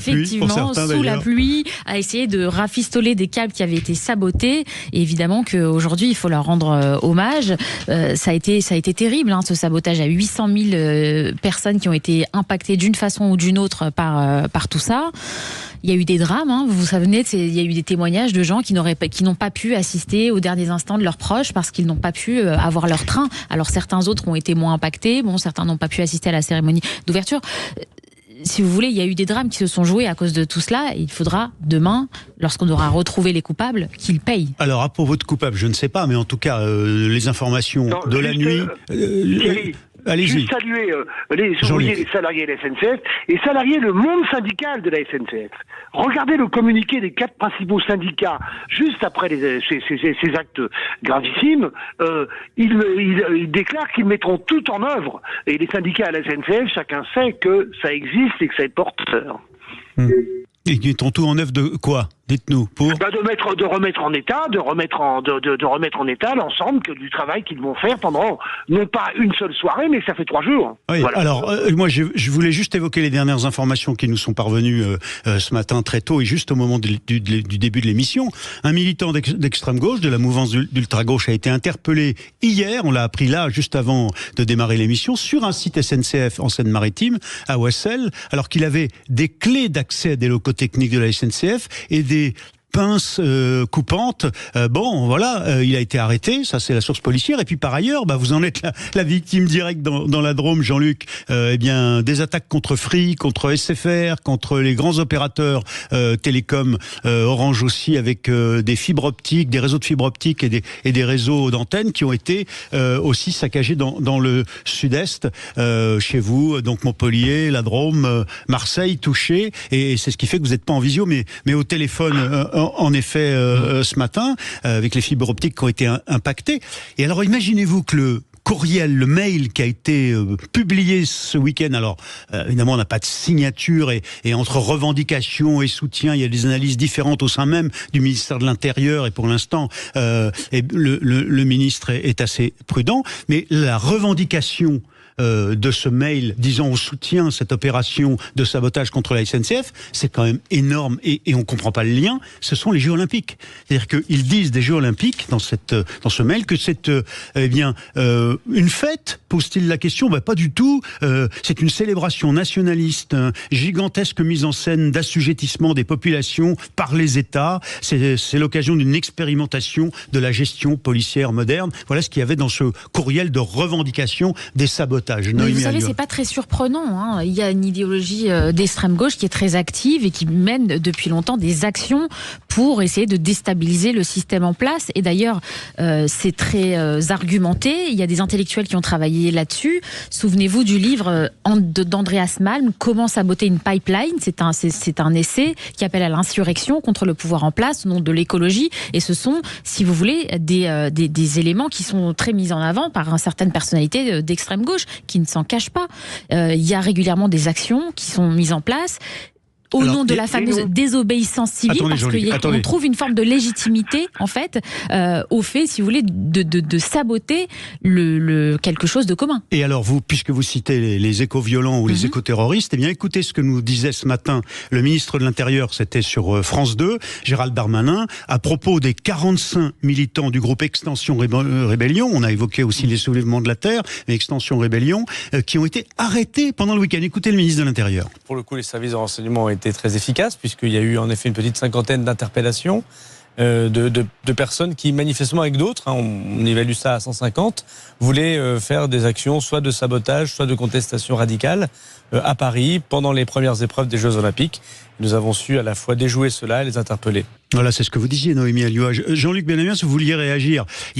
Parce que vous avez tiqué quand elle a fait le lien avec les origines idéologiques de l'écologie politique radicale. Par exemple, oui, je rappelle juste qu'il existe évidemment des gens qu'on appelle, d'ailleurs, non pas extrême gauche, mais qu'on appelle ultra-gauche. Oui, ça existe, malheureusement, mais c'est ainsi. Et puis qui sont violents et qui cassent. Quand je vois Gérald Darmanin, là, s'attaquer à un mouvement qui s'appelle Extinction Rébellion. Il s'attaque pas, il y a eu 45 arrestations. Oui, mais je ne sais pas, derrière les arrestations, Thierry, reste à voir ce qui se passera. Reste à voir si, à l'origine de ces arrestations, il y a vraiment quelque chose derrière. Il projetait des actions. Il projetait des actions. Mais est-ce qu'il y a les preuves de tout cela? Il y a les preuves d'une chose, c'est que ces actions ont eu lieu. Comment est-ce que vous pouvez dire ça? Vous pensez que le ministère de l'Intérieur a arrêté 45 personnes simplement parce qu'il voulait les arrêter, sans qu'il y ait de lien avec une enquête en cours sur du sabotage qui est avéré et qui a touché 800 000 personnes qui n'ont pas pu prendre leur train ou qui ont été impactées? Vous pensez qu'ils ont été arrêtés pour aucune raison? Je pense que j'attends de voir, je demande des preuves par rapport à cela, savoir si les gens qui ont été arrêtés étaient forcément en liaison avec ce qui vient de se passer. Et je n'en suis sûr, absolument pas sûr. Vous savez, Jean-Luc, qu'il y a quelques jours, la semaine dernière, en Grande-Bretagne, sur la base de preuves précisément des services... je sais ça. Non, mais le créateur d'Extension Rebellion a écopé de 5 ans de prison ferme, et il est en tôle. Vous faites preuve d'une grande naïveté, si je puis dire. Non, je suis... Si je peux me permettre, vous faites preuve d'une grande naïveté. Si vous pensez qu'il ne peut pas y avoir dans notre pays des écologistes radicaux qui mènent des actions contre le bien commun, vous êtes un petit peu à côté de la plaque. Je ne crois pas. Et puis surtout, Jean-Luc, ces gens ont été arrêtés en possession d'un camion. Dans ce camion, il y avait du matériel, il y avait des choses. Non, ça, on parle de celui de ce matin, de celui qui a été arrêté. Les 45 d'Extension Rebellion. C'était samedi, les 45 d'Extension. Excusez-moi, c'était samedi. Le 45 d'Extension Rebellion, c'était samedi. Il y a un camion. Il y avait un camion, et dans l'intérieur du camion qui a été saisi, vous aviez du matériel pour faire un état de siège et tout. Moi, je veux bien qu'on dise, il faut prouver que, mais c'est le moment le plus important du pays depuis 10 ans. On n'a pas le temps de prouver que s'il y a le moindre. Non mais Jean-Luc, s'il y a le moindre doute, s'il y a une possibilité que justement, je pense qu'il vaut mieux prendre des précautions et faire en sorte de pouvoir interrompre ce moindre doute. Le contraire, mais j'attends de voir. De toute façon, il va y avoir une enquête. Attendez, laissez pas aller Jean-Luc. Je laisse pas aller Jean-Luc Benamès. Ces enquêtes aboutissent. Bon, mais Jean-Luc, moi j'ai une question à vous poser, à Lamia Larage et à vous. Est-ce qu'il ne faut pas que la gauche social-démocrate et deux gouvernements se séparent une fois pour toutes, ou dites une fois pour toutes clairement que tous ces extrémistes qui essayent de semer le chaos, c'est pas votre tasse de thé et vous ne pouvez pas les soutenir? Parce que là, vous avez l'air de les soutenir. Non, je soutiens personne, moi, par rapport à cela. Je demande à voir la réalité des choses par rapport aux arrestations quand elles ont lieu. Je demande à voir la réalité des choses quand on touche aussi par rapport à cela. C'est pas pour rien que vous posiez les mêmes questions au moment de la manif de La Rochelle. Pardon ? Vous posiez, pardon, je vous ai coupé, mais vous posiez la même question juste au moment des arrestations qui ont précédé les manifs de La Rochelle. On a vu les dégâts, on a vu les résultats. Les manifs de La Rochelle, les manifs de samedi dernier. Oui, contre les bassines, en disant on nous laisse pas manifester. Ah bah, vous avez vu la supérette U qui a été détruite, les rues qui ont été détruites. Ah mais c'est rien, bien sûr. Je déplore les attaques de supérette U. Eh ben on est d'accord. Lamia Larage. En fait, moi je me sens pas trop concernée en réalité par une quelconque filiation. Moi, je suis socialiste, je suis social-démocrate, et pour le coup, je comprends évidemment la contestation, et par ailleurs, elle est tout à fait naturelle. On est dans un pays de droit et dans une démocratie. Donc, le principe de base, c'est qu'on a le droit de débattre, on a le droit de discuter. C'est pas ça qui est en cause. En revanche, tout ce qui porte atteinte au commun, moi, me pose un vrai problème en termes de méthode. Bien sûr que je peux comprendre la radicalité, mais je crois que la radicalité, c'est d'abord des actes que nous pouvons poser en tant que politique et en tant que responsable. Par exemple ? Je vais donner un exemple très concret. Quand on décide de dire on va investir 1,6 milliard d'euros pour rendre la Seine baignable, je pense que c'est extrêmement radical en termes de proposition. Quand on décide de fermer les quais de Seine pour en faire une zone piétonne, c'est extrêmement radical. Mais pour autant, dans les actes, il y a eu derrière une bataille judiciaire devant les tribunaux, il faut quand même le rappeler, qui s'est soldée par le fait que l'État nous a donné raison. Bon, mais ça n'a pas détruit quoi que ce soit. Physique. Là, cette violence-là, et moi je le dis, pas les commerces, je le dis en tant aussi que, enfin voilà, moi j'ai ma jeune sœur qui était censée venir passer le week-end avec mon neveu, qui a pas pu prendre le train et venir. Et je trouve que bon, au final, on embête qui en réalité? On embête des gens extrêmement modestes, on embête des gens qui voulaient partir en vacances, venir aux cérémonies d'ouverture, etc. Bon, et au-delà de ça, moi je tiens quand même à le dire, je tiens à saluer le travail qui a été fait par la SNCF. Vous l'avez évoqué tout à l'heure. Parce que c'est absolument incroyable ce qu'ils ont réussi à faire, et vraiment sincèrement je les en remercie, parce que ce niveau de sabotage là, au-delà de ce qu'il empêche, ce qu'il raconte en réalité, moi, m'inquiète énormément. Parce que ça veut dire que par rapport à ce que vous évoquez sur les 45 personnes qui ont été interpellées, moi je crois en l'état de droit, donc j'attends effectivement de voir ce qu'il en est. Je ne suis pas juge personnellement, et j'estime quand même que je fais confiance aux institutions. S'ils ont été arrêtés, a priori, c'est que l'état de droit permet leur arrestation, et donc on verra ce qu'il en est concrètement.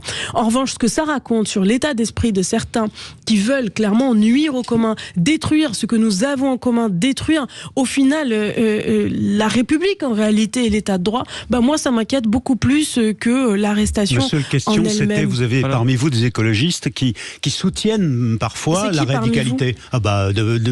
Sandrine Rousseau, par exemple, à plusieurs. Moi, je ne sais pas ce que pense exactement. Je sais pas ce que pense exactement Sandrine Rousseau. Je pense simplement que on a le droit de ne pas être d'accord, on a le droit de contester, on a le droit de manifester, mais je crois que ça doit se faire dans le respect des règles qui nous sont communes. Sinon, il n'y a plus de règles. Et quand il n'y a plus de règles, on bascule dans une forme d'anarchie qui, moi, me pose problème. Alex Darmon. Juste pour rebondir sur la question de Thierry, c'est vrai que, est-ce qu'à un moment donné, Lamia, vous n'avez pas devoir vous séparer, faire cette scission, ces deux gauches irréconciliables, l'acter entre, dans le nouveau Front Populaire, la France Insoumise, et de l'autre côté, l'autre bloc. Et je dis l'autre bloc, je crois que c'était l'une de vos collègues, celle qui a été nommée, celle que le nouveau Front Populaire veut nommer, Lucie Castet, je crois que c'était l'une de vos collègues. À la mairie de Paris, il me semble. Ma collègue, moi je suis élue de la ville de Paris, elle est d'ailleurs toujours directrice des affaires financières. Et c'est vrai qu'on a du mal à comprendre le fait que cette gauche ne se marque pas plus de différence entre les gens de la France Insoumise qui appellent à faire des manifestations, qui appellent à saccager et à saboter. Un député Thomas Portes le disait la semaine dernière, et l'autre gauche qui est un peu plus convenable quand même. Et on se dit, est-ce qu'un jour ça va arriver, cette séparation concrète entre ces deux gauches-là? Alors attendez, Lamia, Jean-Luc, je vous assure, je vous promets, je vous jure que dans quelques instants, après la pub, parce que c'est comme ça, il faut bien qu'on fonctionne ici à Sud Radio, eh bien je vous redonne la parole pour réagir à la question que vient de poser Alex Darmon. C'est mettez-vous d'accord, c'est sur Sud Radio, à tout de suite. Sud Radio. Sud Radio. Parlons vrai. Parlons vrai. Sud Radio. Parlons vrai. Sud Radio, les débats de l'été, 10h-13h, Thierry Guerrier. Avec Noémie Alioua, Lamia El Harraj, Jean-Luc Benamias et Alex Darmon. Alors reformulez votre question dans Mettez-vous d'accord. Vous posiez une question à la gauche, représentée ici par Lamia et Jean-Luc Benamias. Alex Darmon. Non, je disais simplement, je venais à votre soutien, Thierry, pour dire, à un moment donné, est-ce que cette gauche, ces deux gauches irréconciliables que Manuel Valls a théorisées depuis maintenant 10 ans, presque 10 ans, entre la France Insoumise, représentée par Jean-Luc Mélenchon, et l'autre bloc de gauche, c'est-à-dire les écologistes, le Parti socialiste et le Parti communiste. Est-ce qu'à un moment donné, il va pas falloir l'acter complètement et définitivement, parce que déjà il y a 2 ans, on nous avait fait le coup avec la NUPES, aujourd'hui on nous refait le coup avec le nouveau Front Populaire, et finalement on se rend compte qu'il y a 2 façons de penser qui sont complètement différentes. Une façon de penser qui est citoyenne de la part de votre bloc, Lamia, voilà, et une façon de penser qui est un peu plus radicale, mais même limite violente. Encore une fois, je le répète, ce député Thomas Portes la semaine dernière, ses propos, député de la France Insoumise, où il dit il faut assumer qu'on veuille bloquer et saboter. Voilà. Ouais. Il le dit, ce sont ses mots. Est-ce que finalement, ces deux gauches ne sont pas irréconciliables et il ne faut pas acter la séparation? Jean-Luc, vous contestiez l'idée que certains exprimaient par Alex Darmon. Je ne conteste pas l'idée que certains, je conteste l'idée que la France Insoumise appellerait à des violences. C'est Thomas Portes, il est député. Vous enverrez la vidéo, Jean-Luc. Mais il vient de vous le citer, Thomas Portes, il est député européen LFI. Je peux vous en citer d'autres, des exemples de ce type. Il était élu de Noisy-le-Grand et Pas tous à la fois. Jean-Luc Benamias, allez-y Jean-Luc, vous êtes au téléphone. Je n'en pense pas moins par rapport à ce genre de déclaration. Il existe des gens extrémistes un peu partout. Et dire qu'il y a deux gauches irréconciliables, ça veut dire que dans ce cadre-là, la France, notre pays, notre République ne pourrait plus être gérée à gauche, puisque dans ces cas-là, il n'y aurait pas de majorité possible. L'idée du nouveau Front Populaire, c'est compliqué, c'est complexe. La désorganisation, la décomposition politique de la gauche, de la droite et du centre est totale dans ce pays. Donc comment on recompose? Moi, je pense qu'on est obligé de recomposer une formation de gauche globale qui qui unifiera des gens sociodémocrates et des gens plus radicaux. Mais dire que PS, PC, Verts sont totalement différents d'un certain nombre de gens qui votent pour la France Insoumise, je pense que c'est un résumé hâtif. Lamia El Harraj, donc qu'est-ce que nous dit Jean-Luc Benamias? Si la gauche veut gouverner, elle est obligée de faire avec ses radicaux, et tant pis. Voilà, faut faire avec, quoi. Avec ceux qui cassent, avec ceux qui appellent à des blocages partout. C'est aussi votre sentiment? Moi, je partage pas ce point de vue. Jean-Luc Benamias exprime le sien, je le respecte. Pour ma part, j'essaie de vous faire réagir là. Pour ma part, j'ai dénoncé à plusieurs reprises les propos comme ceux de Thomas Portes quand, par exemple, il a mis une cible dans le dos des athlètes israéliens qui viennent à Paris dans le cadre des Jeux. Quand il jouait avec un ballon de foot qui représentait la tête d'Olivier Dussopt, je me sens absolument aucun point commun avec ce monsieur. Maintenant, pour autant, je suis de gauche, profondément de gauche. La théorie des gauches irréconciliables, je n'y crois pas. Je crois plutôt qu'il y a un socle commun qu'il faut définir de façon précise.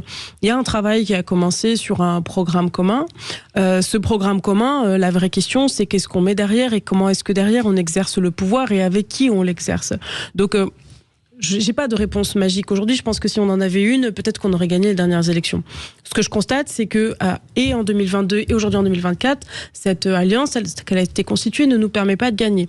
Donc maintenant, il faut travailler à ce que une alliance de gauche nous permette de gagner demain. Moi, ça, j'y crois profondément. Alors merci, parce que vous venez de m'amener, vous venez de m'ouvrir la voie pour amener au sujet que je voulais vous proposer de traiter. C'est finalement quel avenir pour Lucie Castet, cette candidate à Matignon présentée par le Nouveau Front Populaire, qui dit à peu près dans ces termes ce week-end qu'elle était ce week-end à Lille en visite comme si elle était déjà Premier ministre.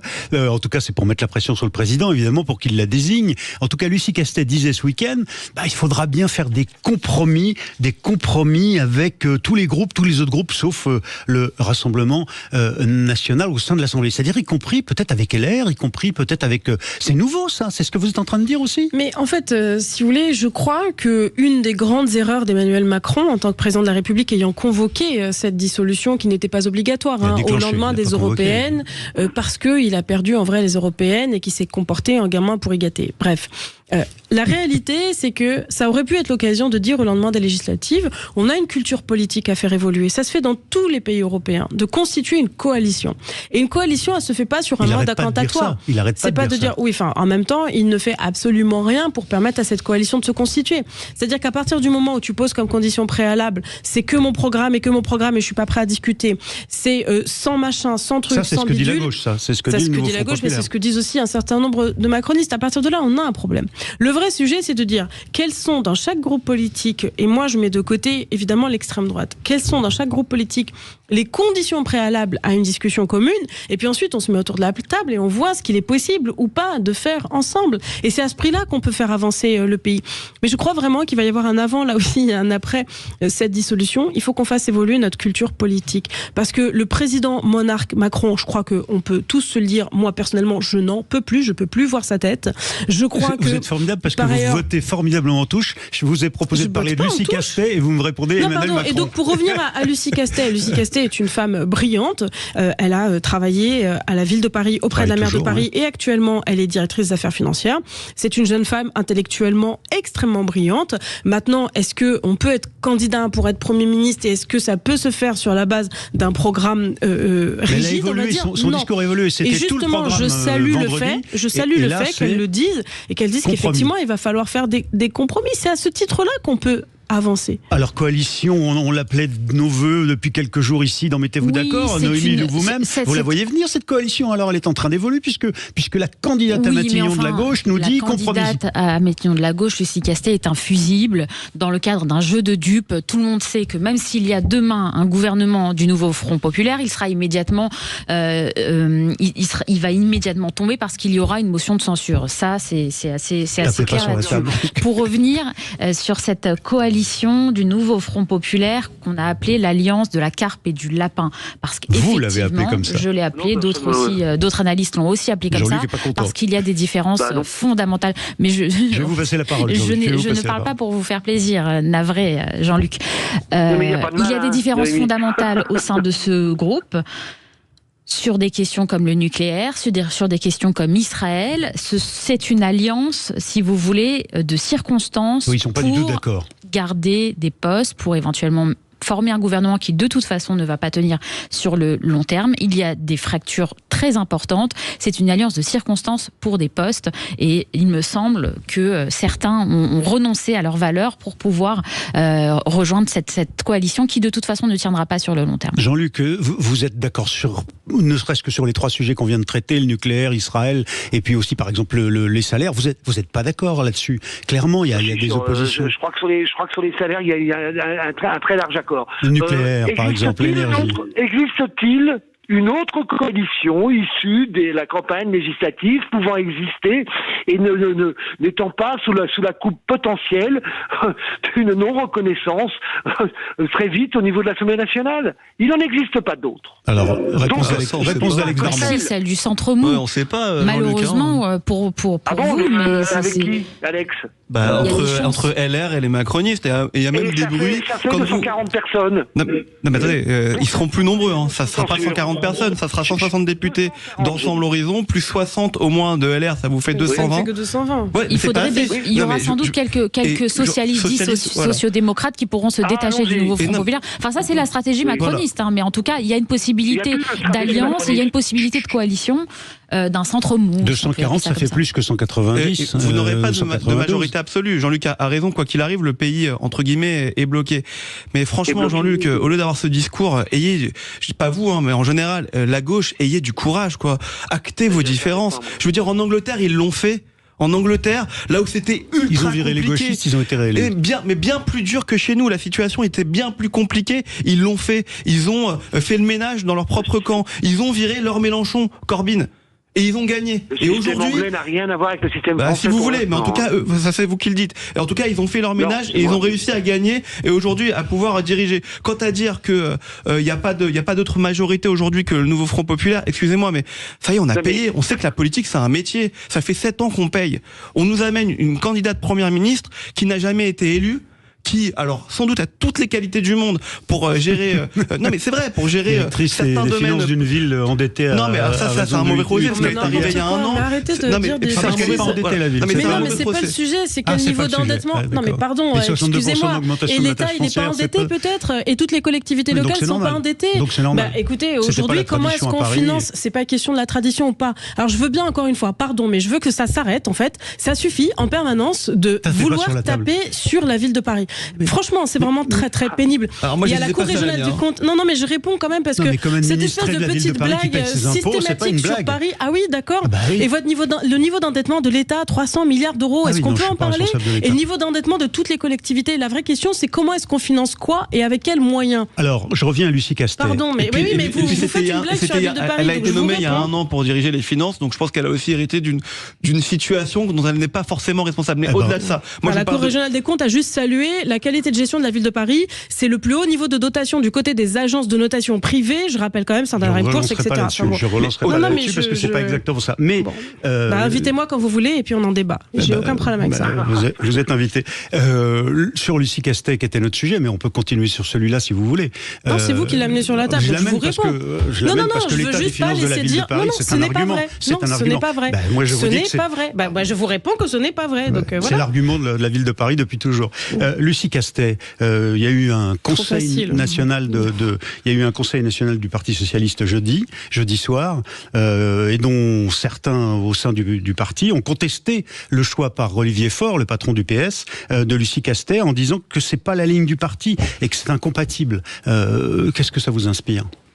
Ça m'inspire qu'on a une chance, c'est qu'on est un parti démocratique. Et donc, comme vous l'avez évoqué, ce qui se passe en Conseil national, pour moi, reste un Conseil national. On a des débats internes et c'est tout l'honneur du Parti socialiste qui est un parti démocratique. Donc, il y a des voix différentes qui s'expriment. Il y a eu un débat et je ne souhaite pas en révéler le contenu. Là, vous l'avez évoqué, il y a des désaccords, mais c'est normal, en fait. On est dans une parti démocratique.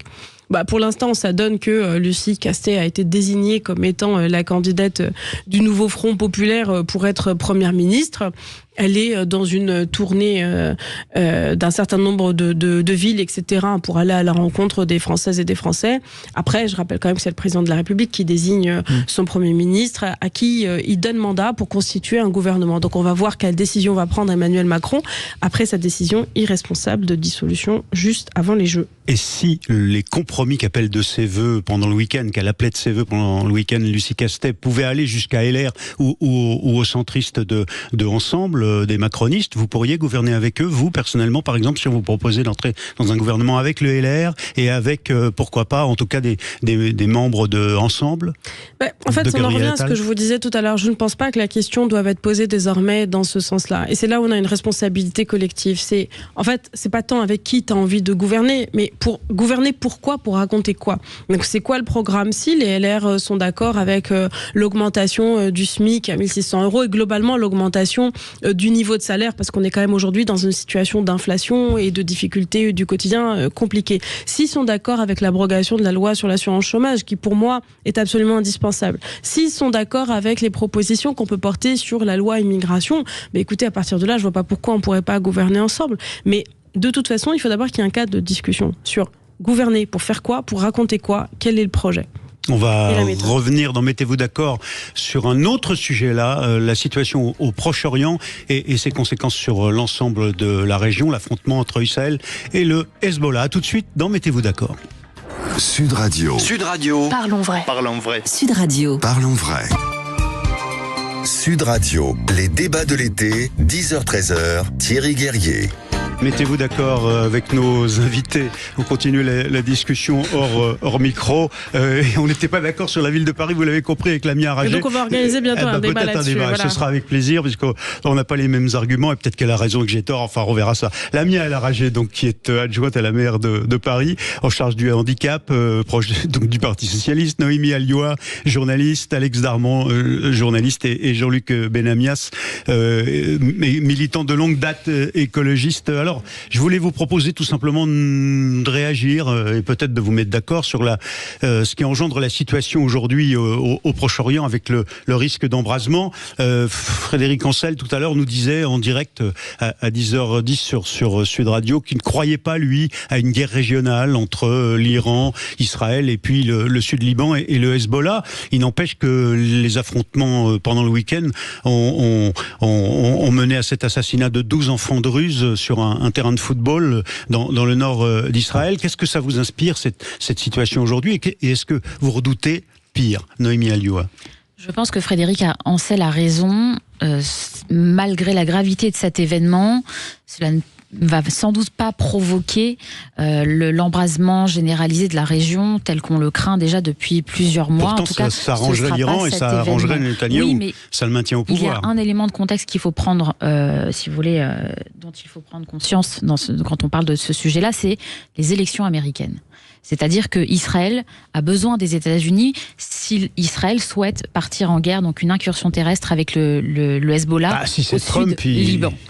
Et pour l'instant, Joe Biden a toujours dit qu'il refusait, si vous voulez, de soutenir une telle opération, parce qu'effectivement, ça impliquerait de facto les États-Unis dans une guerre régionale contre l'Iran et qu'il y aurait des conséquences dramatiques. Or, les États-Unis ne veulent pas de ça maintenant. Ils sont déjà très engagés en Ukraine. Ni Biden, ni Trump, en fait. Ni Biden, ni Trump, même si, bien sûr, il y a des menaces, parce que vous connaissez le tempérament de Trump qui n'est pas du genre à mâcher ses mots. Malgré tout, les États-Unis sont encore en campagne présidentielle jusqu'en novembre prochain. Et les États-Unis ne soutiendront pas Israël dans une guerre contre le Hezbollah qui est soutenu par l'Iran. Oui, parce que direct, ce serait il y a une escalade, si vous voulez, larvée déjà depuis le 8 octobre, parce que je rappelle que le Hezbollah, le secrétaire général du Hezbollah, Hassan Nasrallah, le dit régulièrement dans ses discours, que c'est lui qui attaque Israël pour soutenir le Hamas à Gaza. Donc, c'est ce qu'on appelle l'axe de la résistance chiite, qui est soutenu par l'Iran. Si vous voulez, ce sont tous les proxys de l'Iran qui agissent contre Israël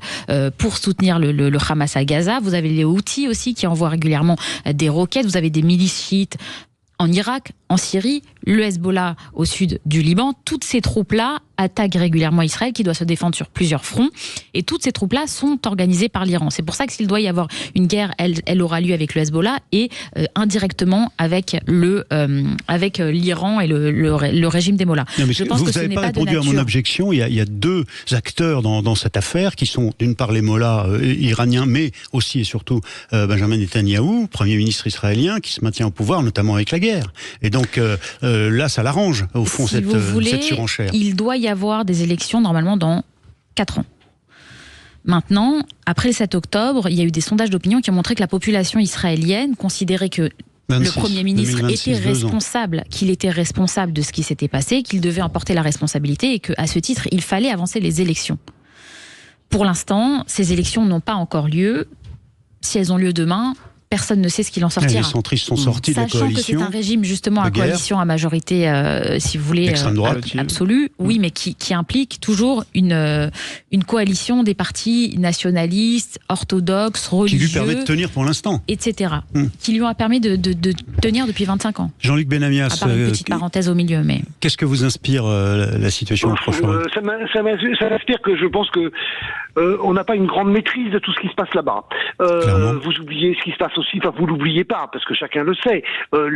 Une partie du Yémen fait des attaques régulières avec des bombardements et des attaques évidemment terribles, terroristes terribles, que ce soit en mer ou que ce soit sur terre. Le Hezbollah, moi je veux bien que le Hezbollah soit entre les mains particulièrement de l'Iran. Enfin, le Hezbollah aussi, libanais, a aussi une certaine indépendance. Donc, je ne vois pas, j'ai pas de réponse précise et facile à tout ce qui se passe là-bas. Je pense que ça peut, malheureusement, très vite déraper. Lamia Larage, votre sentiment à vous ? Mon sentiment, c'est que j'espère que la situation ne va pas justement déraper et que il faut absolument réussir à retrouver le chemin de la paix, même si ça paraît extrêmement compliqué aujourd'hui. Je crois surtout que tout ça contribue à exacerber aussi énormément les tensions avec toutes celles et ceux qui souhaitent importer ce conflit-là ici en France. Et je crois surtout que les images qui nous arrivent des très grandes manifestations organisées depuis quelques jours, notamment à Tel Aviv, de tous celles et ceux qui contestent la politique menée par Netanyahou et qui pointent du doigt sa responsabilité politique et personnelle dans ce qui s'est passé depuis le 7 octobre, je crois qu'il faut qu'on les soutienne. Et en tout cas, la gauche qu'on représente, le Parti socialiste et les socialistes parisiens notamment, dont j'ai la responsabilité, sont aussi en contact avec des organisations politiques de gauche en Israël et que nous les soutenons dans la démarche démocratique qui est la leur. Mais évidemment, énormément d'inquiétudes. Et j'ai pas besoin de vous relancer sur Rima Hassan, son comportement et ses critiques ou celles de Thomas Porte. On a bien compris que c'était pas votre tasse de thé. Non, c'est pas du tout ma tasse de thé parce que déjà, pour moi, ces gens sont des populistes irresponsables et que avoir fait la campagne des Européennes avec pour seule thématique Gaza, évidemment que c'est absolument épouvantable ce qui se passe à Gaza. J'ai pas de sujet là-dessus. Clairement. Mais considérez que dès que vous pointez du doigt leur responsabilité dans cette volonté de manipulation d'un conflit où des femmes et des hommes meurent en fait au quotidien, des enfants meurent quotidiennement, je trouve ça dégueulasse. Voilà, c'est pas ma façon de faire de la politique. Et je crois que en démocratie, avoir un propos nuancé et essayer de tenir compte de la globalité d'une situation, apparemment, pour certains, c'est absolument impossible. Et oui, c'est pas ma tasse de thé, je crois que c'est l'euphémisme du siècle que de dire ça comme ça. On revient au débat sur les gauches irréconciliables, je ne sais pas, mais en tout cas sur lesquelles, là, clairement, elles ne sont pas d'accord. Alex Darmon. Juste sur Benjamin Netanyahou, il faut savoir qu'il y a un regain d'intérêt positif dans la population israélienne depuis son voyage aux États-Unis la semaine dernière et son discours au Congrès. D'intérêt, ça veut dire de soutien ? Oui, c'est-à-dire d'opinion positive dans les sondages depuis là, samedi et dimanche dernier, depuis sa prise de position et le soutien des États-Unis et du Sénat notamment au discours. Vous avez vu la manif d'hier soir ? Non, mais de toute façon, les manifs, elles existent avant même le 7 octobre. Non, il faut bien avoir ça en tête. Bien évidemment. Mais toutes les semaines, il y a autant de monde dans les rues parce qu'Israël est une démocratie et donc toutes les semaines, vous avez autant de monde dans les rues. Mais si on parle de Benjamin Netanyahou, je vous dis ça pourquoi ? C'est parce que dans 2 ans, il y a des élections. Je pense pas qu'avec ce regain d'intérêt qu'il a là, il va solliciter des élections demain pour faire en sorte de les perdre parce qu'il les perdra. Il va se servir de ces sondages qui sortent et qui sont réalistes. Ça, c'est le premier point. Le deuxième point, moi, j'aimerais juste utiliser une expression, c'est 2 poids, 2 mesures. Vous savez, depuis quelques semaines, depuis quelques mois, dans l'opinion, à travers le monde, dans les instances internationales, certains de nos politiques emploient ce mot de 2 termes, deux poids, 2 mesures. Expliquez-nous. 2 poids, 2 mesures quand on parle d'Israël. Vous avez eu 2 poids, 2 mesures pour les Jeux Olympiques. Il y a 2 poids, 2 mesures avec les athlètes israéliens par rapport aux athlètes russes. Ils sont tout pas le monde a de la dit même manière. que c'était pas bien de les pointer du doigt comme ça. Non, mais je dis pas tout le monde. Je dis certains le font par rapport au fait qu'il y a 2 poids, 2 mesures quand on traite Israël par rapport aux autres pays. Mais la vérité, c'est qu'il y a 2 poids, 2 mesures des 2 côtés. Ce qui s'est passé samedi. Israël est une démocratie. On peut pas comparer Israël et la Russie pour le coup. Je suis d'accord avec vous. Sauf qu'il y en a qui le font, malheureusement. Et ce qui s'est passé samedi, c'est aussi la preuve de ce 2 poids, 2 mesures. C'est-à-dire que quand il se passe quelque chose avec Israël, ce n'est jamais traité de la même même façon. Samedi, vous avez 12 gamins sur un terrain de football qui ont été tués, qui avaient entre 12 et 20 ans. Est-ce que vous avez vu sur les réseaux sociaux, est-ce que vous avez vu, j'ai regardé les JT. Sud Radio. Qui en parle? Très bien, mais moi j'ai regardé. Parlons vrai. Non, mais, parlons vrai, mais moi je vous dis en règle générale, quand on regarde les JT de 20h, alors oui, il y a l'euphorie des Jeux Olympiques, tout ce que vous voulez, mais est-ce que vous avez vu un seul sujet sur ce qui s'est passé dans cette ville au nord d'Israël, composée de 11 000 Druzes qui sont des Israéliens de citoyenneté à part entière dans le Golan? Est-ce que vous avez vu un seul sujet là-dessus? Pour nous, la seule chose. Mais moi je vous parle des JT, je vous parle des influenceurs qui c'est leur droit. Je mets pas ça en cause. C'est leur droit. Qui ont fait pendant des semaines et des mois All Eyes on Rafah. Est-ce que vous les avez vus faire ça avec ces 12 gamins qui n'avaient rien demandé et qui ont perdu la vie sur ce terrain de football samedi? Malheureusement, depuis 1948, depuis la création de l'État d'Israël, vous avez toujours 2 poids 2 mesures avec. Mais si, c'est la vérité. Avec ce pays, vous avez toujours 2 poids. Je peux pas vous laisser dire, Alex Darmon, que les journalistes français ne traitent pas de la problématique israélienne, ou de la problématique palestinienne, ou du Proche-Orient de manière équilibrée. Je veux dire, Charles Anderlin a été le correspondant de France 2 pendant des années. Je vais aller plus loin. Est-ce que je vous invite à lire le communiqué du Quai d'Orsay? Vous n'avez pas écouté mon objection, tous les deux. Je suis en train de dire que vous pouvez pas vous laisser dire. Charles Anderlin, je suis pas d'accord avec vous.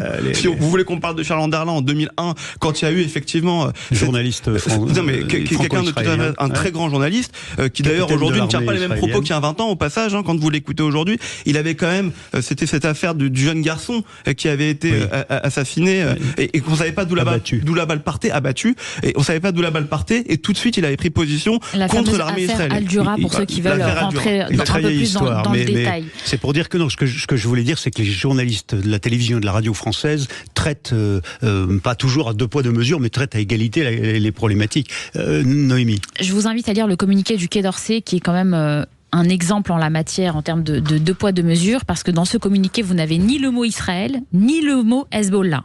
Alors il fallait le faire pour parler de cette attaque-là. J'ai pas lu le communiqué. On parle du Golan occupé.